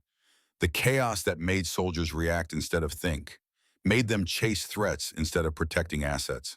Caldwell's security detail split. 16 men toward the tunnels, 4 staying with the general, 2 more securing the perimeter, exactly as predicted, exactly as needed. Jack and Bear moved, ghost silent through passages Volkov had shown them, through maintenance corridors and forgotten rooms, through the infrastructure of the compound that existed below the official layout. They came up behind the 4 guards outside the command center. Professional, efficient, 2 shots each, suppressed. The guards went down without making a sound, without alerting anyone. 4 men who were just doing their job, who probably did not know they were protecting a war criminal, who died because they stood between truth and justice. Jack felt each shot, felt the weight. These were not enemies, not really, just soldiers following orders, like he had been for 58 years, like his father had been until he chose conscience over compliance. The cost of this mission was not just his own life. It was the lives of men who did not deserve to die. But there was no other way. No path to Caldwell that did not require going through them. They burst into the command center. Rifles up, Caldwell turned, surprise flashing across his face. Then calculation. Then something colder. The look of a man recognizing that his carefully constructed plan had just collapsed. Jack, Sergeant Major Mackenzie, I should have known you would not stay dead. You sent us here to die. Jack kept his rifle centered on Caldwell's chest. Sent us into a trap. Thought we would be killed or turned. Thought your problem would be handled. It was necessary. You were getting too close. Asking too many questions. Your retirement. It would have given you time. Time to dig into classified files. Time to discover things that needed to stay buried. Caldwell's voice stayed calm, conversational, like they were discussing tactics instead of murder. I have spent 57 years protecting this country, protecting the army, protecting the mission. I will not let one man's curiosity undo all of that. One man's curiosity, Bear's voice carried disgust. He means his father, the man you murdered, the hero you shot in the back for trying to stop a war crime. William Thornton was not a hero. He was a threat. He was going to destroy 20 good soldiers, ruin careers, bring shame on the unit because of what happened at San Rafael. I saved those men. I protected them from consequences of one bad day in an impossible situation. You protected yourself. Jack moved closer. You killed my father so he could not expose you, could not tell the world that you participated in a massacre, that you murdered civilians, that you covered it up and spent the next 57 years climbing ranks built on their corpses. I did what I had to do, what any good officer would do. I made the hard choice, sacrificed one man to save many. That is leadership. That is what separates us from idealists who get everyone killed with their principles. Jack felt rage threaten to overwhelm him, felt his finger tighten on the trigger. One shot, center mass, Caldwell would be dead before he hit the floor. Justice. Revenge. Everything Jack had wanted since reading his father's letter. Everything that 58 years of lies demanded. But no, that was not the mission. That was not what William would have wanted. Killing Caldwell would make Jack a murderer, would make him the same as the man he was trying to stop, would reduce this to personal vendetta instead of exposing systemic corruption. You are going to confess. Jack lowered his rifle slightly. Going to tell the world what you did, what really happened at San Rafael, how you killed my father, all of it, on camera, broadcasting live. And if I refuse, then we release the evidence anyway. The audio recording, the financial records, Daniel's testimony, every piece of dirt we have. You face trial, you face exposure, you face everything you have avoided for 57 years. But if you confess, if you face it now publicly, maybe you get something resembling mercy. Maybe the judge considers cooperation. Maybe you die in prison instead of in shame. Caldwell laughed, cold, empty. You think I fear prison? You think I care about shame? I am 70 years old. I have had my career, my life, my legacy. Nothing you do can take that away. The men I commanded, the missions I accomplished, the wars I won. That is what history will remember. Not some incident from 57 years ago. Not the death of one lieutenant who could not understand the realities of war. Then you will die never admitting it, never facing what you did. I will die as a general, as a hero, as a man who served his country for 50 years, and you will die as a traitor, as a man who attacked a superior officer, who collaborated with enemies, who betrayed everything he claimed to believe. That is the story that will be told. That is the legacy you leave. Behind them, the door burst open, not Caldwell's security, Volkov, with Danny and Miguel, with cameras, with equipment to broadcast what happened next to every news agency that mattered. The Russian moved quickly, professionally, set up the cameras with practiced efficiency, pointed them at Caldwell, at Jack, at the scene that was about to unfold. We are live, Volkov's voice carried satisfaction.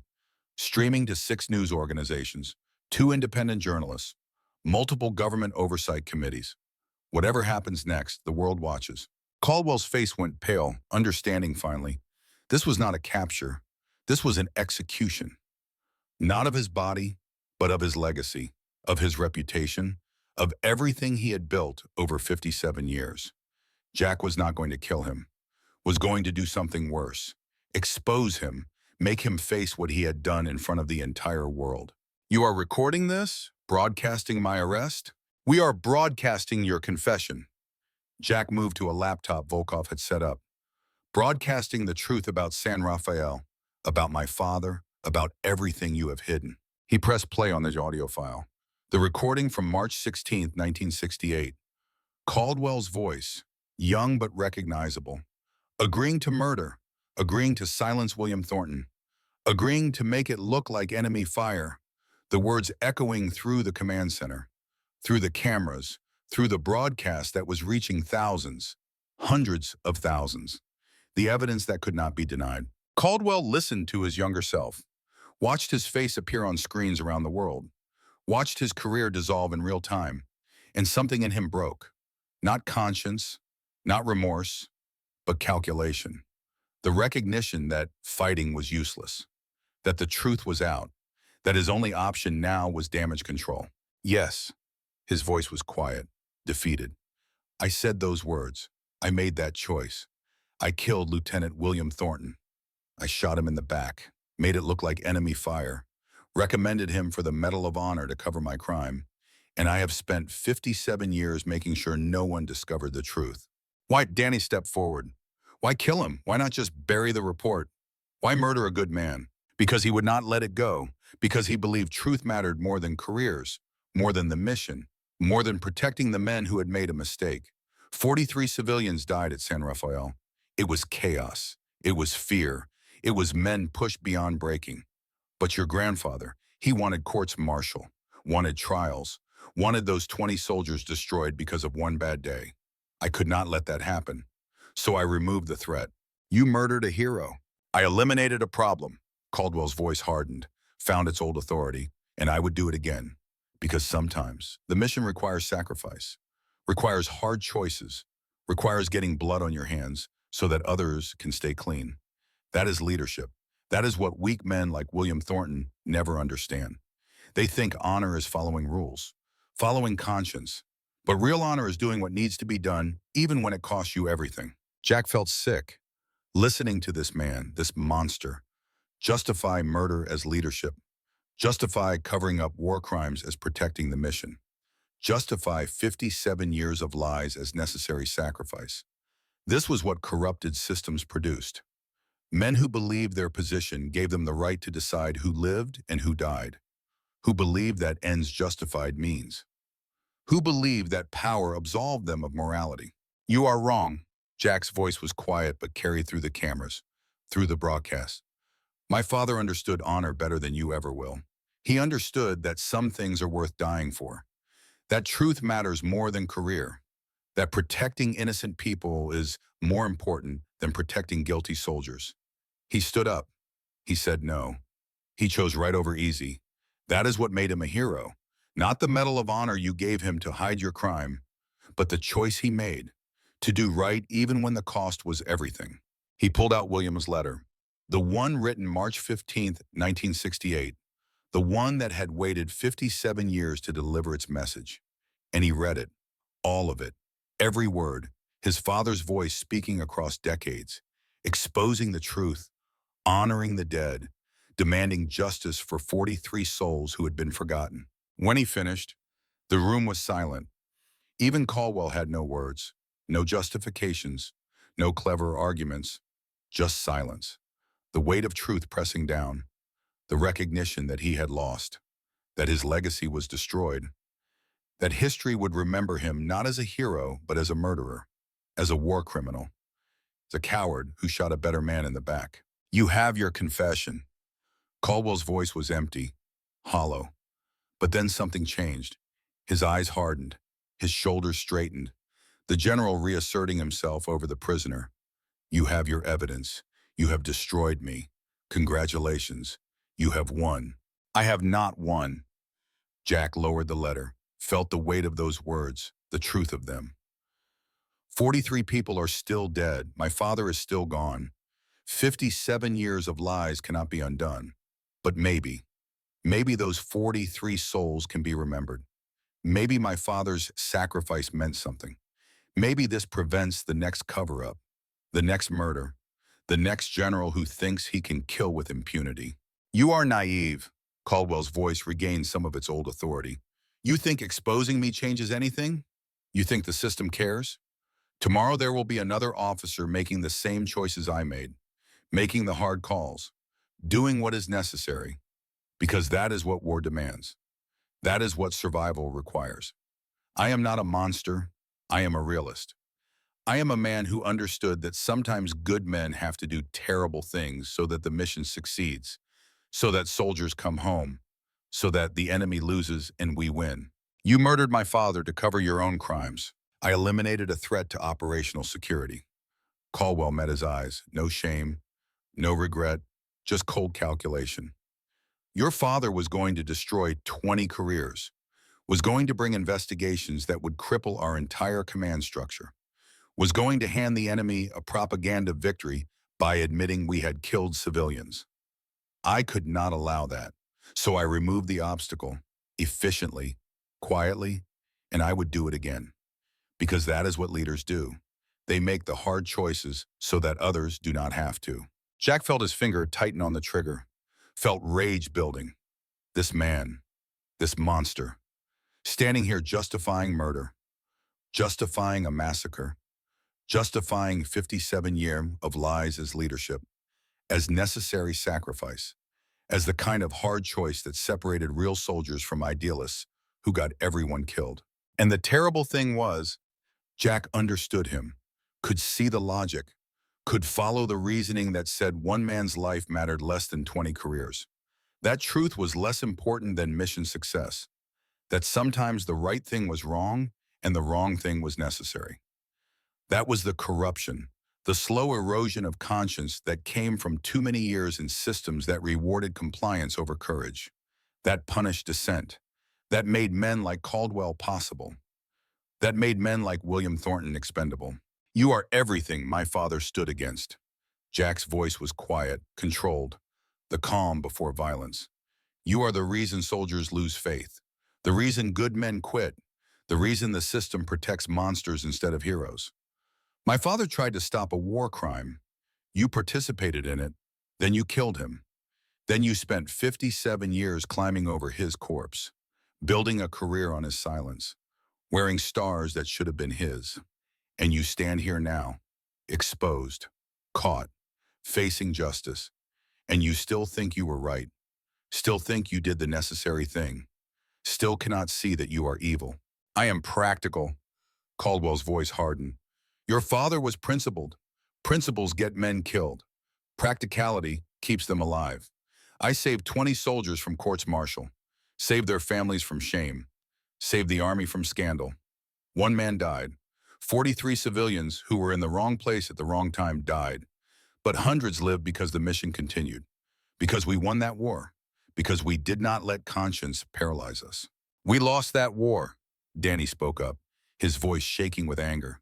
The classified operations in '68, the insurgencies we fought, we lost, we withdrew, we failed.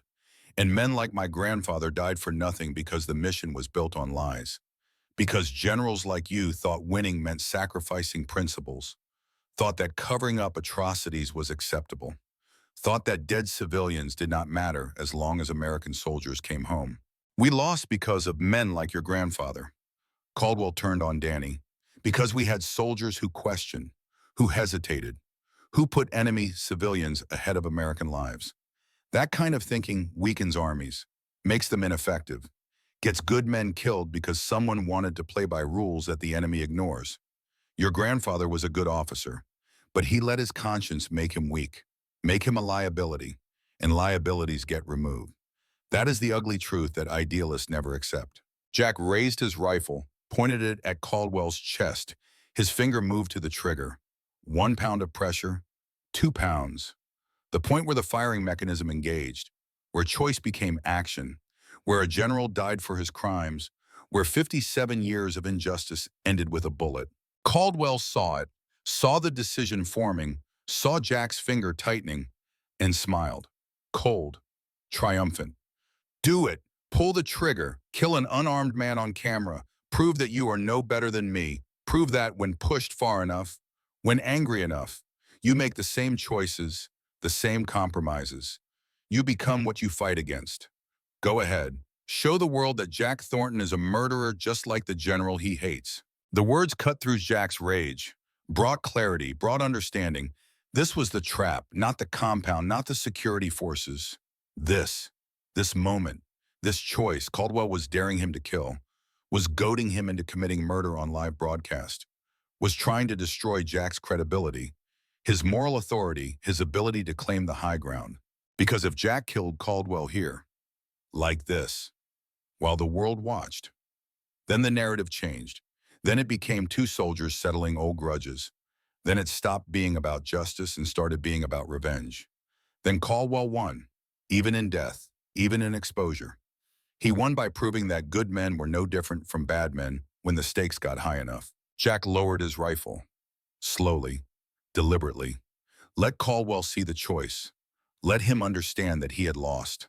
Not because he would die, but because he would live, would face trial, would spend whatever years remained in a cell, would watch his legacy burn, would know that history would remember him not as a hero, but as a coward, as a murderer, as a cautionary tale about what happened when men chose career over conscience. No, Jack's voice was steady, clear.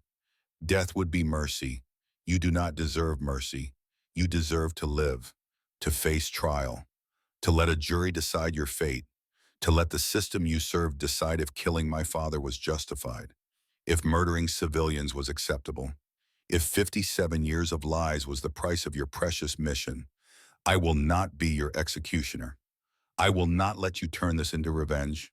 I will not give you the easy way out. Caldwell's smile faltered, understanding finally, understanding that living meant facing everything, meant testifying, meant reliving San Rafael, meant watching his career dissolve, meant dying in shame instead of in combat, meant being remembered as the general who killed a hero, who covered up a massacre, who corrupted everything he touched. You think a trial will convict me? Caldwell's voice lost its confidence. You think a military court will punish a four-star general? You think the system will turn on one of its own? I think the evidence is overwhelming. I think you confessed on camera. I think the world is watching. And I think even the army cannot ignore that, cannot protect you, cannot hide this. Jack stepped closer. You are finished. Your career is over. Your legacy is destroyed. And you will spend whatever time remains knowing that William Thornton won. That truth mattered more than your lies. That honor survived your corruption. That is your punishment, living with that knowledge. Forever. Alarms erupted. Caldwell's security forces had realized something was wrong, had broken off their pursuit of ghosts, were returning 22 men, armed, trained, converging on the command center, converging on the room where their general was being exposed to the world. Time to go. Volkov moved to the exit. The broadcast is complete. The confession is recorded. The mission is accomplished. Now we survive. But the exits were blocked. Caldwell's men moving faster than anticipated, sealing the compound, trapping everyone inside. The plan had accounted for this, had built contingencies. But contingencies assumed they could fight their way out, assumed they had ammunition and support and time. They had none of those things. Alternate route. Bear grabbed Jack's arm. The cavern, the mining tunnels. They connect to the valley. We can make it. They ran, through corridors, through chaos, gunfire erupting behind them, Caldwell's security forces breaching the command center, finding their general captured, finding the evidence of his crimes being broadcast worldwide. Some would be loyal, would try to rescue him, would kill to protect their commander. But others would hesitate, would question, would wonder if they wanted to die protecting a war criminal. The cavern was exactly where Volkov said it would be, a natural formation expanded by miners decades ago.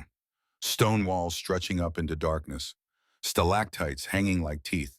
3 exits, one to the compound, one to the valley, one to the old mining tunnels that might lead to escape or might lead to burial. They set up defensive positions. Jack and Bear behind rock formations that provided cover. Miguel and Danny near the valley exit, ready to run when the opportunity came. Volkov and his remaining men holding the tunnel from the compound, buying time, creating space, doing what soldiers did when the mission mattered more than survival. Caldwell's security forces poured through, professional, coordinated, moving with fire and maneuver tactics that would have made instructors proud. Jack and Bear returned fire, controlled bursts, making every round count, 90 rounds total, against 22 men. The math was impossible, but they made it work, made each shot mean something, made the security forces pay for every inch. A grenade landed between them, black metal, 4-second fuse. Jack saw it, reached for it, but Bear was faster. That massive body moving with speed that should not have been possible. Covering the grenade, pulling it against his chest, looking at Jack one last time. Tell Danny, tell him old men can still be heroes. The explosion was muffled, contained by Bear's body, by 240 pounds of muscle and bone and sacrifice, by 40 years of brotherhood condensed into one final choice, one final act of love disguised as duty. Jack screamed, not words, just sound, the primal cry of a man watching his brother die, watching the constant of his life torn away. Bear's body fell, smoke rising, blood spreading, that familiar face peaceful, satisfied, like he had been waiting 40 years for this moment, for the chance to prove what Jack had always known, that Bear Mackenzie would die for his brothers. That loyalty meant something, that some bonds were stronger than death. The security forces kept coming, emboldened by the explosion, thinking the defenders were broken. Jack proved them wrong, stood, fired, every round precise, every shot fueled by grief and rage in the certain knowledge that Bear's sacrifice would not be meaningless. He dropped 3 men, 4, 5. The rifle clicked empty. He drew his sidearm, kept firing, kept fighting, kept proving that old soldiers did not go quietly. Miguel went down, shot through the shoulder. Danny dragged him toward the valley exit. Volkov's men fell back, ammunition depleted, options exhausted. The cavern was filling with Caldwell's forces. The math finally catching up. 22 against 7, now 22 against 3. The odds that had always been impossible finally becoming real. Jack's sidearm ran dry, 14 rounds gone. 14 more enemies who would not walk away. He dropped the pistol. No time to reload, no space to maneuver. The security forces were too close, too many, coming from 3 directions with the coordination of men who had trained together, who knew each other's movements, who were professionals doing their job even if that job meant killing someone who might be on the right side. He drew his knife, the blade his father had carried, the one William Thornton had worn in classified operations 57 years ago. 7 inches of carbon steel, edge honed to razor sharpness, the one that had been mailed home with his personal effects, the one Jack had carried ever since, waiting for the moment when steel mattered more than bullets, when all the training and all the experience came down to arm's reach and the will to keep moving when your body wanted to quit.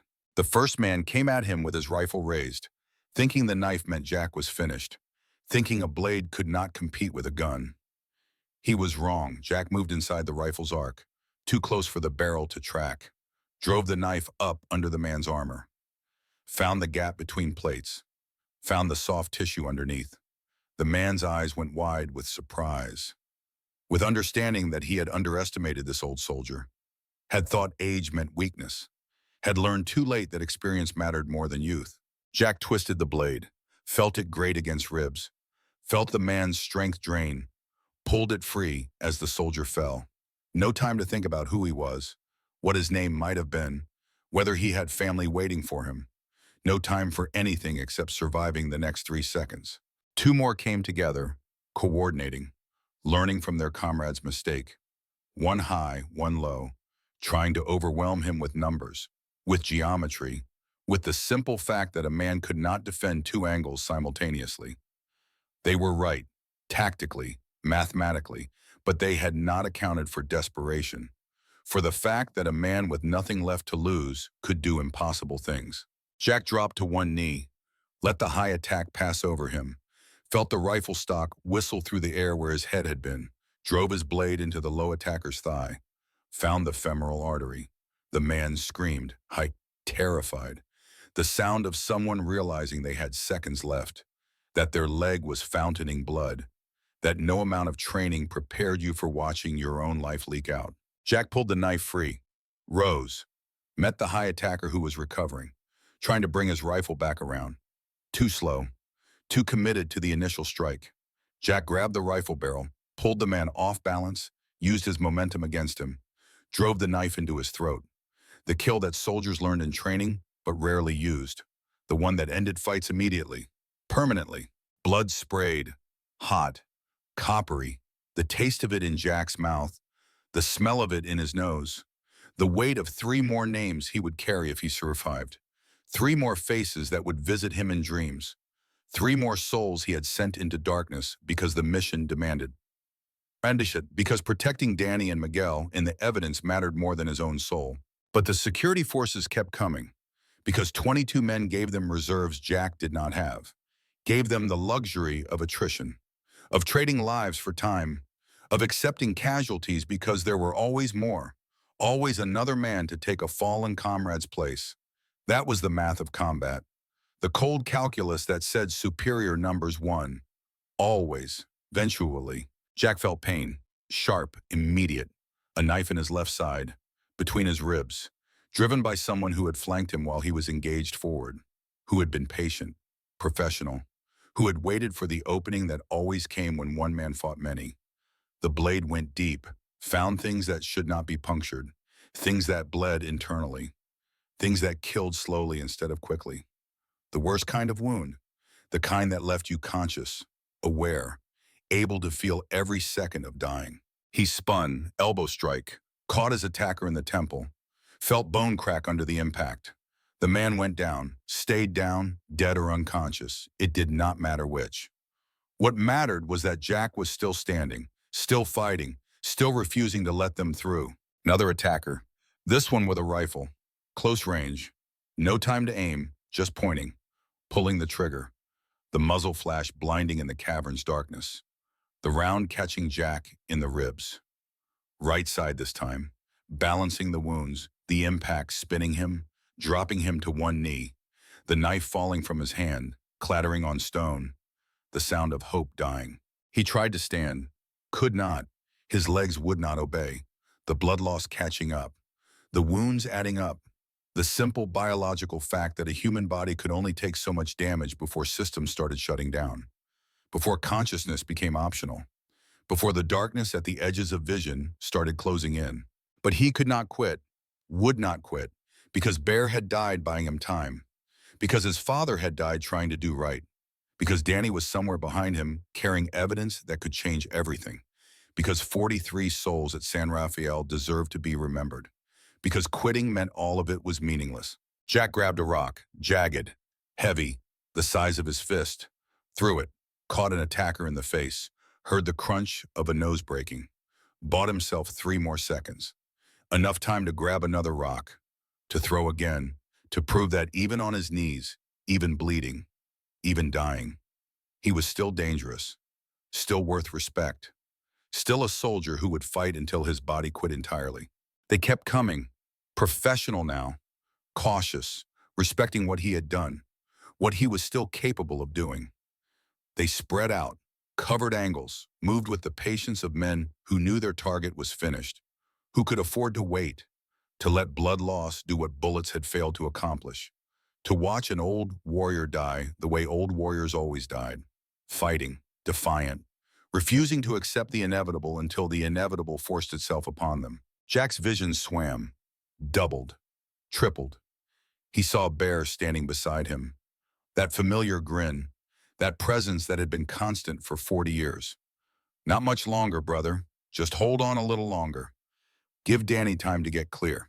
He saw his father, young, wearing the uniform that would be his burial shroud. You are doing well, son. Better than I did. You are exposing the truth, finishing the mission. That is all I ever wanted, all I ever hoped for. You make me proud. He saw Margaret, his wife, dead 2 years but still clear in his memory, still the woman he had loved since he was 23 years old. Hold on, love. Danny needs you. Our son needs his father. Fight a little longer, please.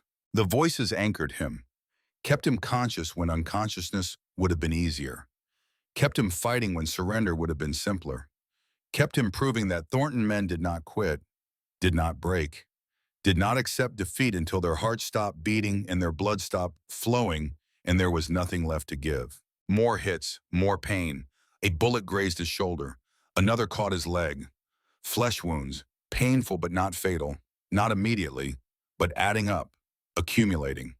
The death by 1,000 cuts that came when one man faced many, when courage and skill could only delay the inevitable, when mathematics finally overwhelmed willpower. Jack fell forward, could not stop himself. His arms would not support his weight anymore. His chest hit stone, cold, hard, final. The impact driving what little air remained from his lungs. He tried to breathe, managed a wheeze, tasted blood, felt it filling his throat, drowning him from the inside.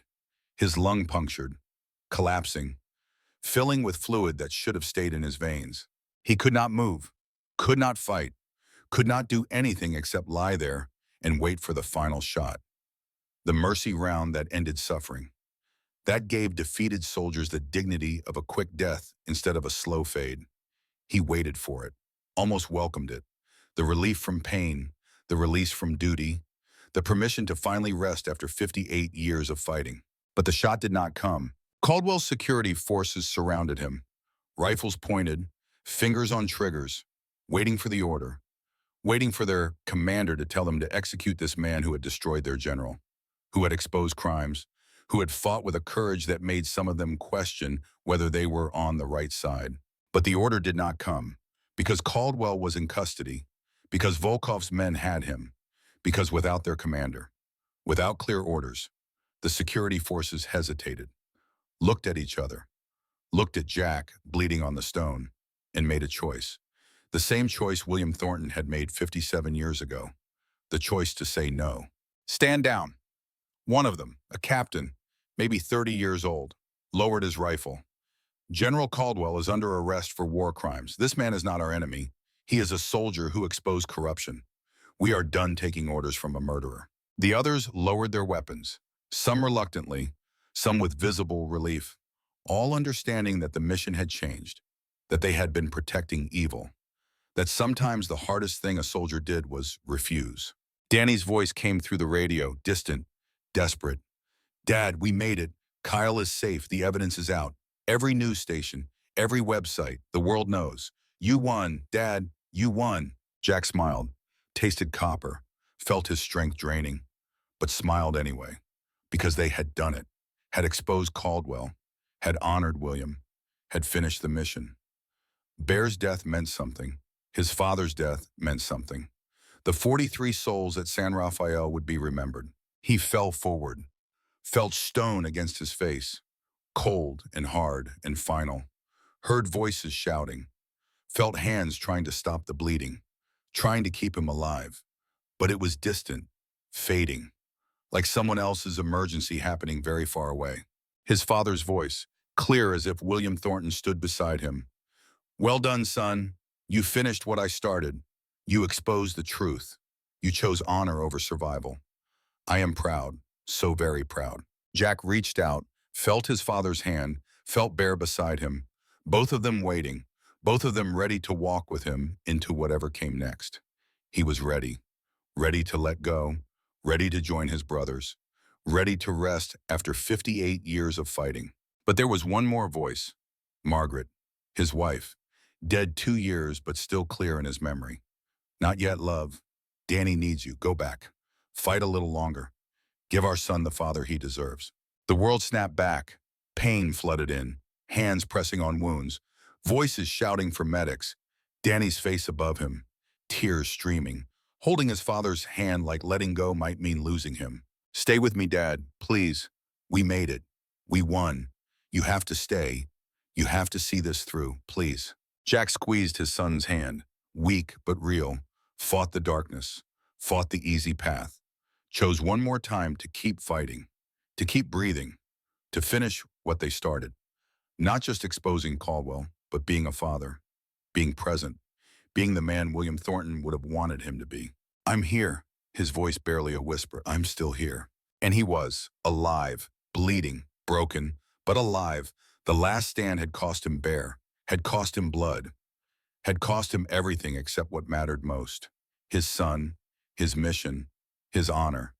Those were still intact, still worth fighting for, still worth one more breath, one more heartbeat, one more moment of choosing life over the easy darkness.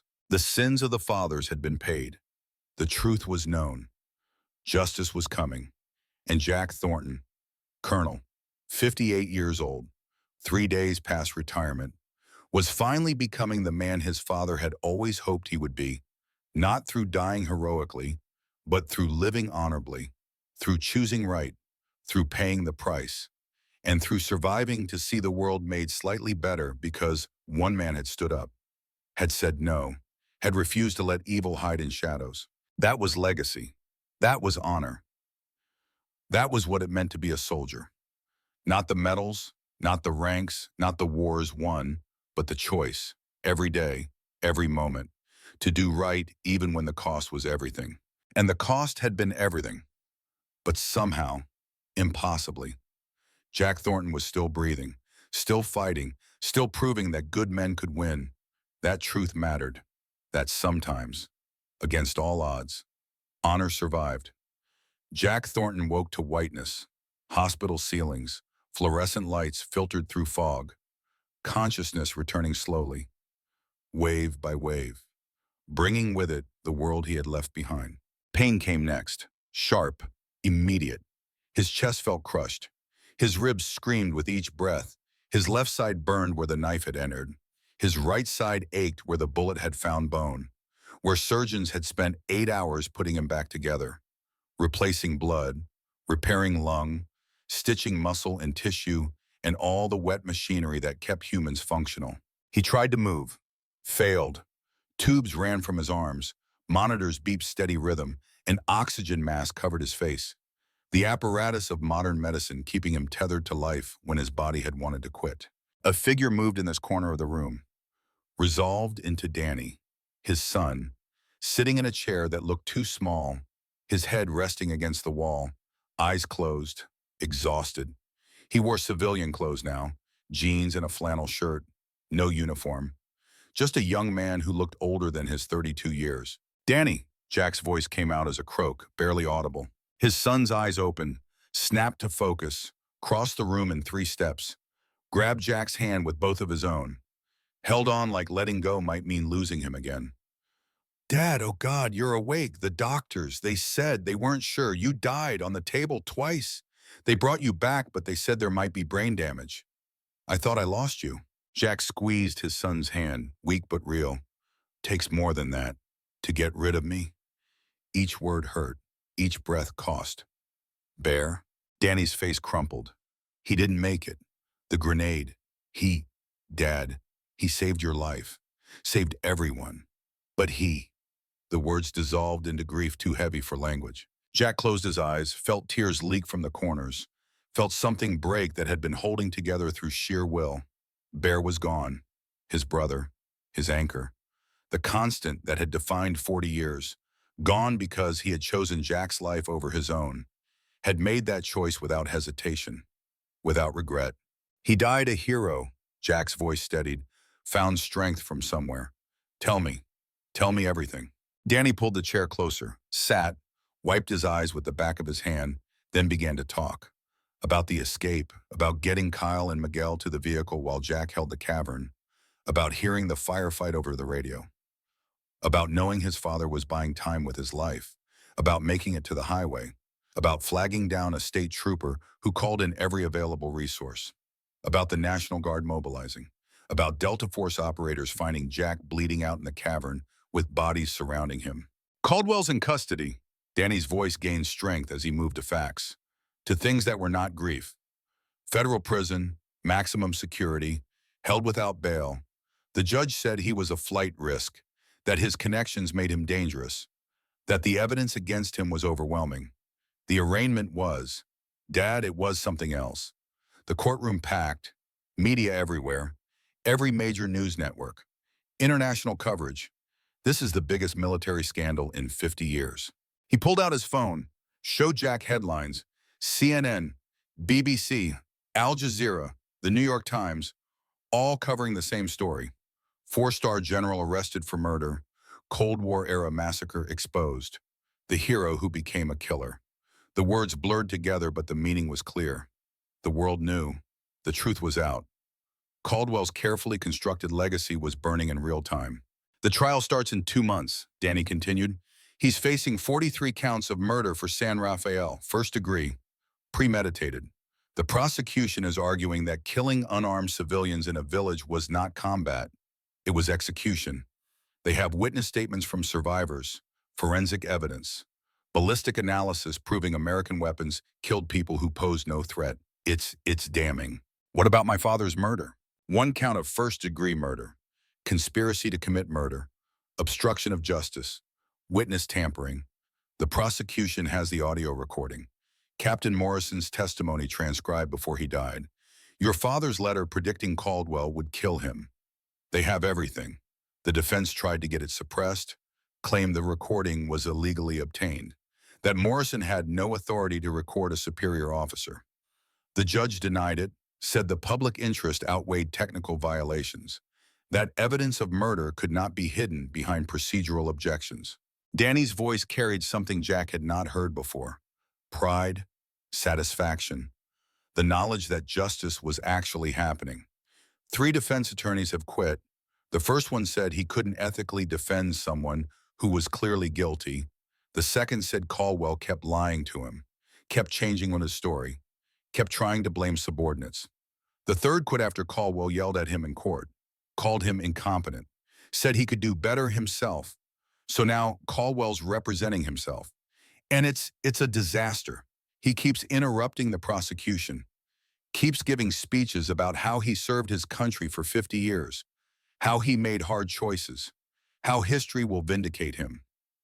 The judge has held him in contempt twice, threatened to gag him if he doesn't follow courtroom procedure. Good.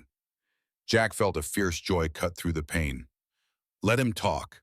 Let him show the world what he really is. Let the jury see the arrogance, the narcissism, the absolute lack of remorse. That's the best evidence, not the recordings or the letters, but Caldwell himself, proving he's a monster by opening his mouth. That's exactly what the prosecution said. Danny smiled. Genuine. They're barely presenting evidence, just letting Caldwell destroy himself. Every time he talks, he makes it worse. Yesterday, he told the jury that civilians die in war, that it's regrettable but unavoidable, that soldiers cannot be held responsible for battlefield stress. The prosecution played footage of San Rafael survivors testifying, showing scars, describing watching their families executed. Then they asked Caldwell if that was unavoidable battlefield stress. He said yes. That war is ugly, that weak men hide from that truth. The jury, Dad, you should have seen their faces. Disgust, horror, anger. He's finished. His own defense attorney quit. Danny managed a bitter smile. Said he couldn't defend that. 3 more tried. All quit within days. One said Caldwell was the most arrogant client he had ever had, that he refused to listen to legal advice, refused to show any remorse, kept insisting he did nothing wrong, that history would prove him right. Another attorney said Caldwell asked him to threaten witnesses, to dig up dirt on you, on me, on anyone who testified against him.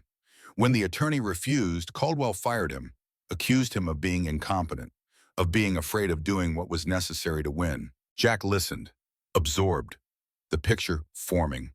Caldwell was not just evil, he was spectacularly stupid about being evil, was destroying himself through ego and arrogance and the absolute certainty that he was right, that everyone else was wrong, that 50 years of success meant he was untouchable, undefeatable, above judgment.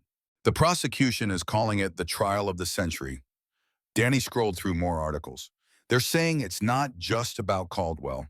It's about accountability, about whether powerful men can murder and cover it up, whether rank protects war criminals, whether the system will finally hold someone accountable. They're being very careful, very thorough, building a case that cannot be appealed, cannot be overturned, making sure that when Caldwell goes to prison, he stays there. What about Volkov? Immunity deal held. Danny's voice was neutral, professional. He testified for 6 hours, walked the jury through every document, every recording, every piece of evidence, explained how he obtained it, how he verified it, how he knew it was real. The defense tried to discredit him, called him a criminal, a terrorist, a liar. But Volkov, he was calm, factual, showed no emotion, just presented evidence. And the jury, they believed him, because the evidence speaks for itself. Danny paused, looked at his father with something like admiration. He said, on the stand, he said he was testifying to honor his son, to honor Grandpa William, to honor all the men who died because people like Caldwell put profit over principle.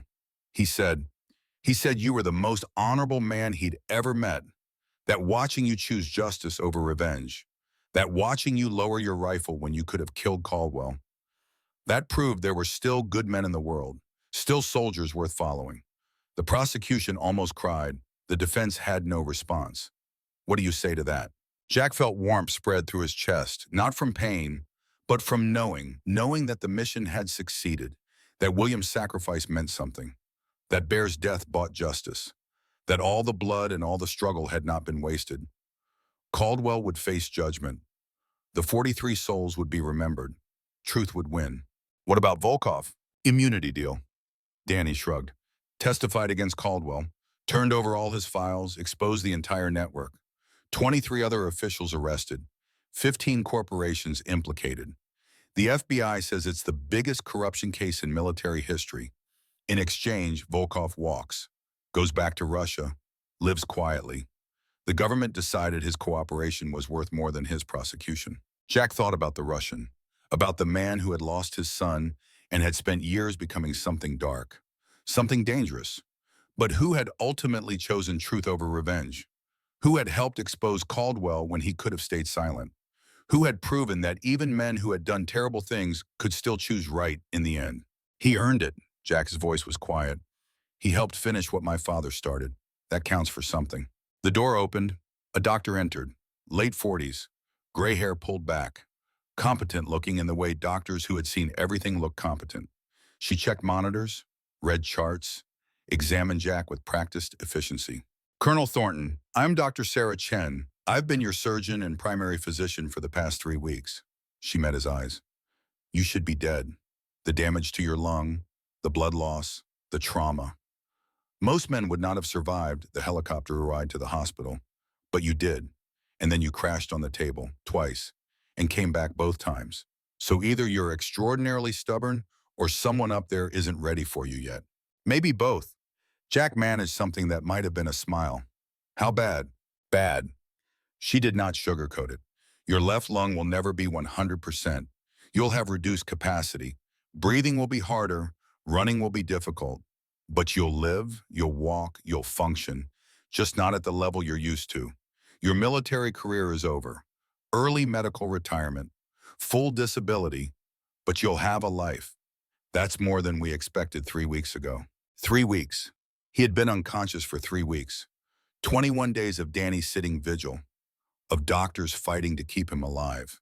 Of his body slowly deciding whether to quit or continue. And it had chosen continue. Had chosen life. Had chosen to see what came next. When can I leave? 2 more weeks, maybe 3. We need to make sure the lung is healing properly. Make sure there are no infections.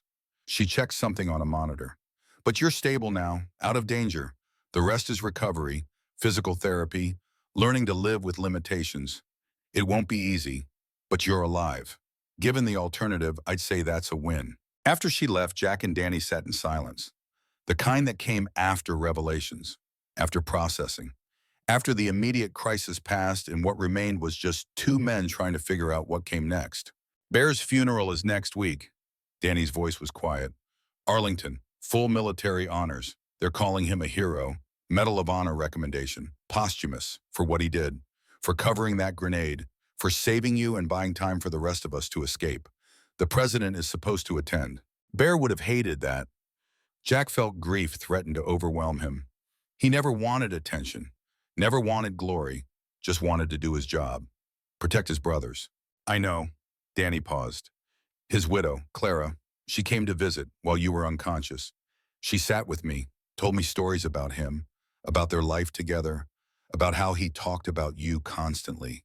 She said he knew that one day it would end this way, that one of you would die saving the other, and he was at peace with it. Jack closed his eyes, saw Bear's face. That last moment, that smile, that absolute calm as he covered the grenade and chose Jack's life over his own. Had he known? Had he always known it would end like that?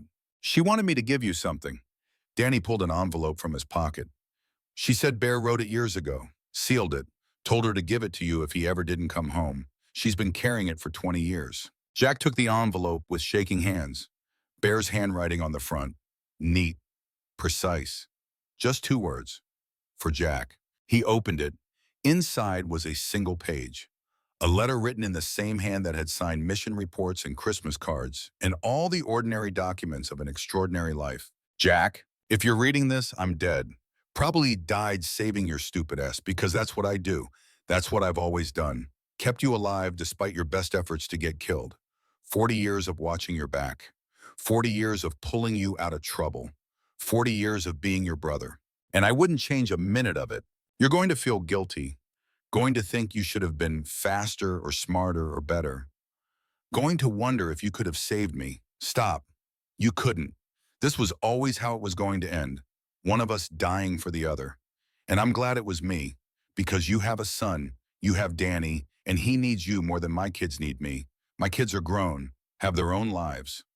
But Danny still needs his father, still needs someone to show him what it means to be a man. So you get to live, get to watch your son grow, get to be the father your father never got to be, get to break the pattern that's haunted your family for 3 generations. And that's worth my life. That's worth everything. But do me one favor. When you're standing at my grave, don't apologize, don't feel guilty, just say thank you. Thank you for 40 years of brotherhood. Thank you for always having my back. Thank you for being the kind of man worth dying for. Because you are. You're a good man, Jack Thornton. A better man than you think. And I'm proud to have called you brother. Proud to have fought beside you. Proud to have given my life so you could keep yours. Take care of Clara for me. Tell her I love her. Tell my kids their old man went out like a soldier. Fighting, protecting, doing what needed to be done. You're going to be fine. You're going to hurt, going to grieve, going to miss me. But you're going to be fine because you're Jack Thornton, and Jack Thornton doesn't quit. See you on the other side, brother. Bear. Jack read the letter 3 times. Each time the words hit harder, cut deeper, but he read them anyway. Every single one, because they were the last words. The final message. The goodbye Bear had written years ago, knowing this moment would come. He knew. Jack's voice broke. He always knew. Yeah. Danny wiped his own eyes. He did.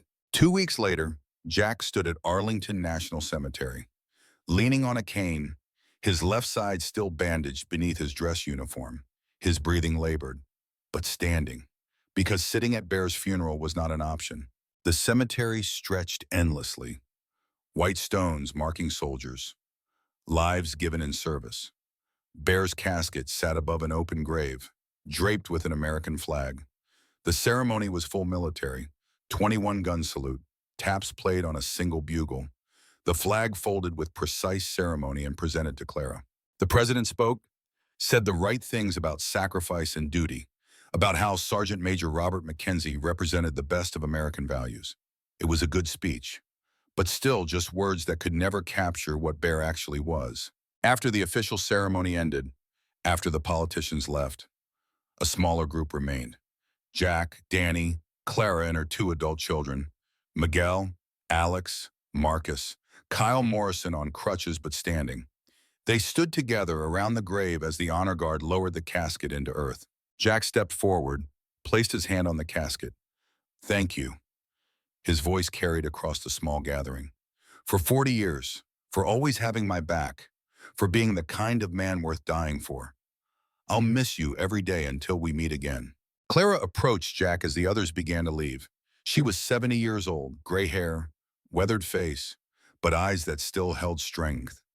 He loved you like a brother. Her voice was steady, talked about you every day.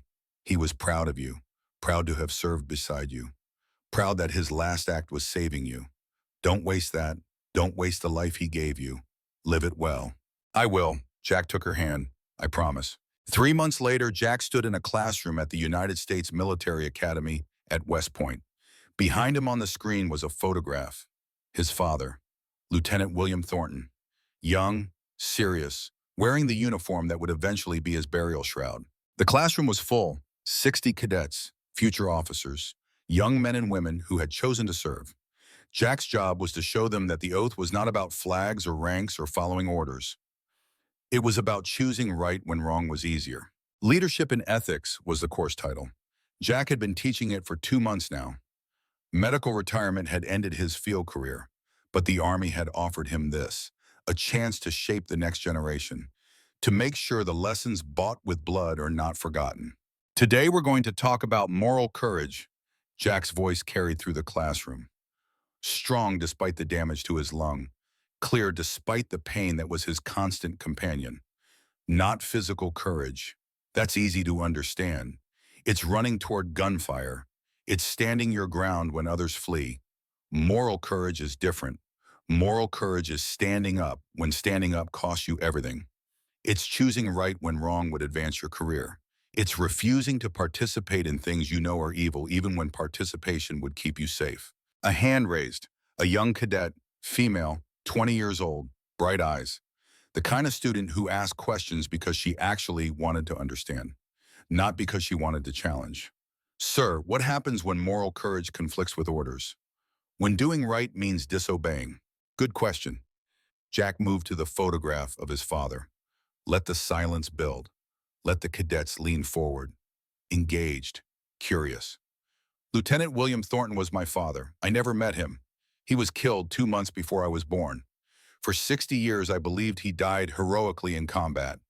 The Army told my mother he was a hero, gave her a flag and a Medal of Honor and words about duty and sacrifice. I grew up believing my father was perfect, that he represented everything a soldier should be. Jack paused, looked at the faces watching him. These young people who had no idea what they were signing up for, who thought war was about honor and courage and defending freedom, who did not yet understand that war was mostly about following orders from people who were sometimes wrong, sometimes corrupt, sometimes evil. But the truth is more complicated, more painful, and ultimately more important. Jack pulled up a slide, showed a village, San Rafael, the way it looked before. Small homes, dirt roads, ordinary people living ordinary lives. March 19th, '68. My father's unit entered this village during classified Central American operations. They were looking for insurgents, looking for weapons caches. They found women, children, old men, civilians who had nothing to do with anything except trying to survive in a war zone. Another slide, the same village, after, burned homes, bodies. The kind of images that made people understand what war actually looked like when discipline broke down, when fear overwhelmed training, when men forgot they were human. Some of the soldiers snapped, opened fire, killed 43 people, executed them, shot them in ditches and burned their homes and destroyed everything. My father tried to stop it, fired his weapon over his men's heads, knocked rifles away, physically put himself between soldiers and civilians. He saved some, not all, but some. Then he reported it, filed an official complaint, demanded investigation, demanded justice. Jack let that sink in, watched understanding dawn on young faces, watched them process what it meant, what it cost. His commanding officer, Lieutenant Thomas Caldwell, you might have heard of him, 4-star general, retired, currently on trial for 43 counts of murder. That commanding officer told my father to retract the report, to forget what he saw, to move on. My father refused, so 2 days later, Caldwell sent him on patrol and shot him in the back, made it look like enemy fire, recommended him for the Medal of Honor to cover the murder, spent the next 57 years building a career on my father's corpse. Silence. Complete. The classroom so quiet Jack could hear his own breathing, could hear the cadets processing. Understanding, learning the lesson that no textbook could teach. That sometimes the enemy was not across the wire. Sometimes it was behind you, wearing the same uniform, giving you orders. Another hand, a male cadet, older, maybe 24, prior enlisted, the kind who had seen things, who knew the world was not simple. Sir, how do we know when to disobey? What if we're wrong? What if refusing orders gets people killed? You might be wrong. Jack met the cadet's eyes, respected the question, the honesty. My father might have been wrong. Maybe covering up the massacre would have done more good than exposing it. Maybe protecting 20 careers was worth forgetting 43 civilians. Maybe pragmatism is wiser than conscience. But I doubt it. And more importantly, my father doubted it, so he chose. Knowing he might be wrong, knowing he would pay a price, he chose conscience over compliance. Jack moved to Bear's photograph. This is Sergeant Major Robert McKenzie. Bear, my best friend for 40 years. He died 3 months ago, covered a grenade with his body to save me, to buy my son time to escape, to make sure the evidence of Caldwell's crimes got out. That's physical courage. That's the kind of thing that earns medals, that gets remembered. But you know what took more courage? The 40 years before that moment. 40 years of doing right when wrong was easier. 40 years of saying no when yes would have been simpler. 40 years of being the kind of man who, when the moment came, instinctively chose others over himself. He paused, let them see the emotion. Let them understand this was not academic, not theoretical. This was his life, his father, his brother. This was real. That's moral courage, not the one big decision, but the thousand small ones. Every day, every moment, choosing integrity over convenience, choosing principle over promotion, choosing right even when the cost is high. A third hand, another female cadet, younger, 19 maybe, nervous. Sir, you said your father died for doing right, that Caldwell killed him. How do we not become cynical? How do we keep believing the system is worth serving when it protects people like Caldwell? Jack smiled, sad but genuine. Good question, the best question, because that's the real test. Not whether you can be brave once, but whether you can keep believing after betrayal, after seeing good men die, after watching evil men prosper.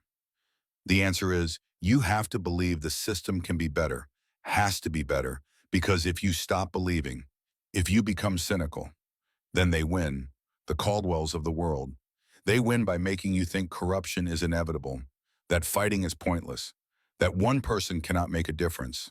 He gestured to the photographs, to his father and Bear. My father died trying to expose corruption.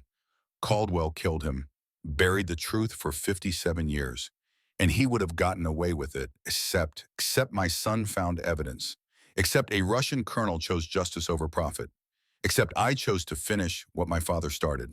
And now Caldwell is in prison. Those 43 civilians are remembered. The truth is known. One person can make a difference, but only if they refuse to quit, refuse to accept that evil is normal, refuse to let cynicism win. The class ended. The cadets filed out, but several stayed, asked more questions, wanted to understand, wanted to know how to be better, how to serve with honor, how to navigate the gray areas where orders and conscience conflicted. Jack answered them all, patiently, honestly, giving them the tools his father and Bear had given him. The understanding that honor was not about perfection. It was about trying, every day, every moment, to be slightly better than you were yesterday. Danny waited outside the classroom. He was teaching too now, at a counterterrorism training center in Colorado, teaching soldiers how to survive captivity, turning his suffering into something useful. Good class? Danny fell into step beside his father. I think so. Jack breathed easier these days. The lung had healed as much as it would. Told them about Grandpa, about Bear. Tried to make them understand that integrity matters more than rank. Think they got it? Some did, that's all we can do. Plant seeds. They walked in comfortable silence. Father and son, not perfect, still working through years of distance, but working, trying, choosing each other. I'm getting married, Danny said it casually. Sarah, the physical therapist who worked with you at the hospital, we've been seeing each other, and I asked her, she said yes. Jack stopped walking, looked at his son, saw the happiness there. That's Danny. That's wonderful. When? 6 months. Small ceremony. But Dad, I'd like you to be my best man. I know we've had our issues, but you're my father. And after everything, I realize you were trying, were doing your best, and I forgive you for not being there, for choosing the army, for everything. Jack felt his throat tighten. I don't deserve that. Maybe not, Danny smiled, but I'm giving it anyway. Because holding on to anger hurts me more than you. And I'm tired of hurting. So yes, I forgive you. And I'd be honored if you stood beside me when I get married. Jack pulled his son into a hug, held him. Let the tears come. I'll be there, and I'm so proud of you. So proud of the man you've become. Your grandfather would be proud too. 6 months later, Jack stood at another grave. This time not Arlington, a small cemetery in rural Pennsylvania, where his father was buried among farmers and teachers and ordinary people. The stone was simple. Lieutenant William Thornton, born 1946, died 1968. Beloved son and husband, hero. The word hero had been added recently. After the truth came out, after the town learned that the young man they had buried with military honors had actually been murdered for trying to stop a war crime. Jack placed flowers at the base. I finished it. Jack spoke to the stone. Caldwell's in prison, 25 to life, no parole. Every news outlet covered the trial. Everyone knows what he did, what you tried to stop. Those 43 people in San Rafael, they're remembered now. There's a memorial. Their names are listed. 43 souls who died and were forgotten. Until you refuse to let them be forgotten. The wind rustled through trees. Birds sang. Life continued. Bear's gone too.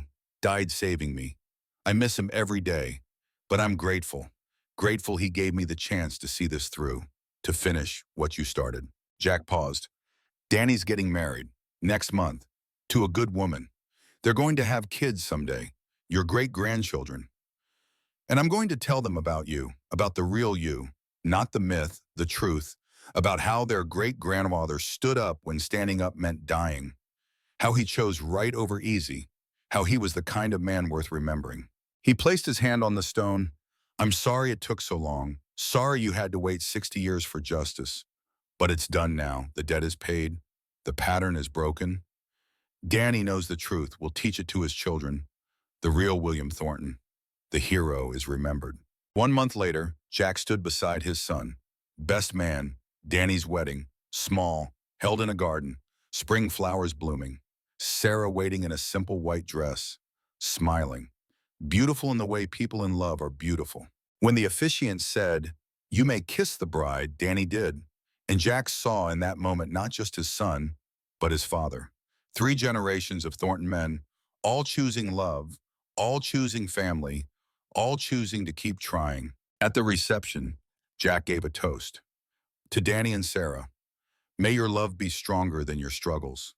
May your commitment be deeper than your doubts. And may you remember always that the choices we make today echo into generations we'll never meet. Choose well, choose love, choose each other. 1 year later, Jack stood in the same classroom at West Point, but today was different. Today was his last day, retirement, choosing to step aside, to spend his remaining years with family, with Danny and Sarah and their daughter, his granddaughter, Emily, 3 months old, perfect, whole. The cadets gave him a standing ovation. He had touched something in them, had taught them that integrity mattered. Not all would remember, but some would. Danny waited outside with Emily, passed the baby to Jack. Thought you might want to show her where you work. Jack held his granddaughter carefully, marveled at how light she was. Your great-great-grandfather was a hero. Jack spoke softly. He died trying to stop evil, trying to protect people he didn't know. You come from heroes, Emily, from men who chose right when wrong was easier. Never forget that. He looked up, found Danny watching, found understanding passing between them. The understanding that what had been broken was healing. What had been lost was being found. That night, Jack sat in his small house, opened the wooden box, the box that contained his father's letters. He had read them all now.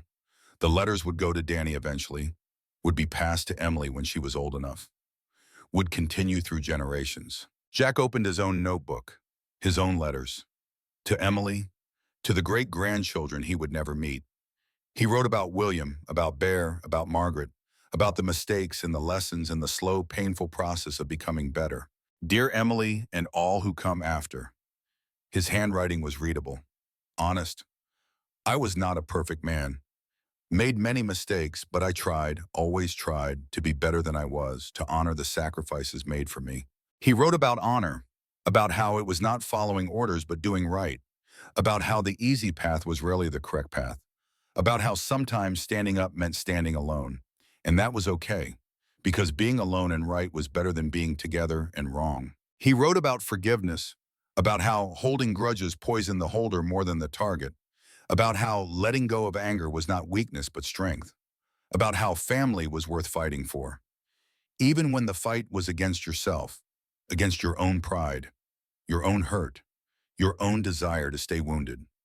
He wrote about the years he had wasted resenting his father's absence, about the time lost with Danny, about the damage done by choosing duty over love, and about how understanding came too late to fix everything, but not too late to prevent the next generation from making the same mistakes. He wrote about love, about how Margaret had loved him despite his absence, had forgiven him even when forgiveness seemed impossible, about how Danny had found it in himself to let go of resentment, to build something new from the ruins of what had been broken, about how Bear had died for him because that was what brothers did, what real love demanded, the sacrifice without expectation of return, the gift freely given, about how love was the only thing that actually lasted, the only thing that echoed beyond death, the only thing that made the struggle worthwhile, the only inheritance that mattered.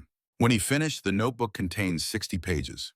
60 pages of wisdom bought with pain, of lessons learned too late to apply to his own life, but maybe not too late to help those who came after. He placed it in the box with his father's letters, added his own legacy to William's legacy, created something that could be passed down through generations, that could teach when he was gone, that could be the grandfather he hoped to be even after his body failed, even after memory faded, even after everyone who knew him personally was gone. The words would remain, the lessons would survive, the love would echo forward into futures he could not imagine.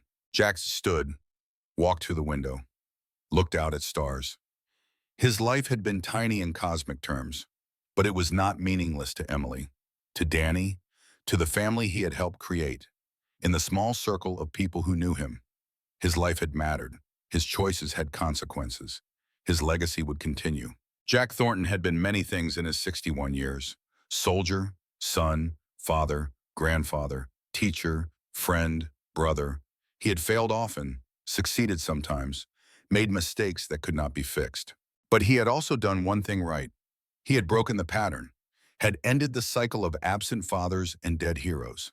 Danny knew the truth, would teach Emily the truth, would make sure the real William Thornton, the real Bear McKenzie, were remembered not as legends but as humans, flawed, real, doing their best. That was legacy.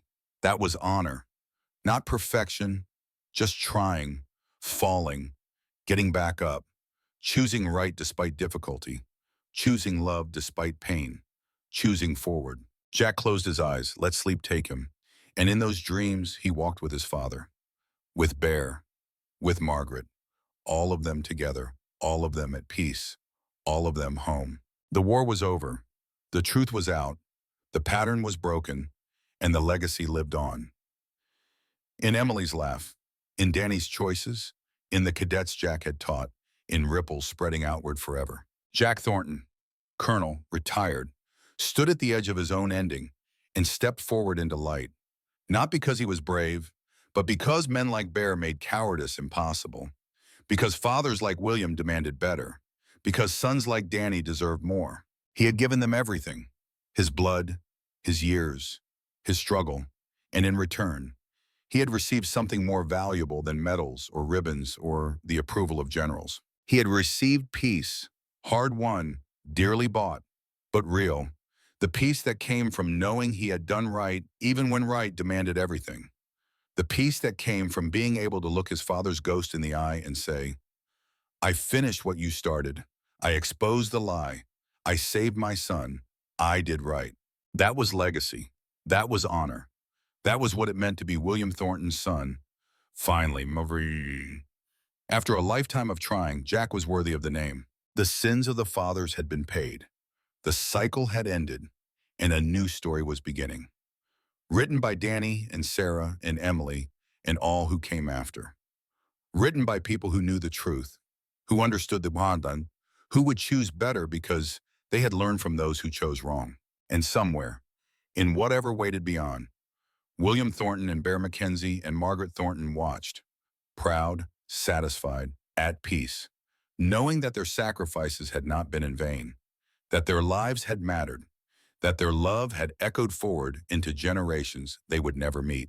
The legacy lived on, in Emily, in Danny, in truth that survived lies, in justice that outlasted corruption, in honor that proved stronger than evil. Jack Thornton closed his eyes one final time and smiled because he had done it, had honored his father, had saved his son, had been the man his family deserved, had chosen right when the cost was everything. And that, finally, was enough.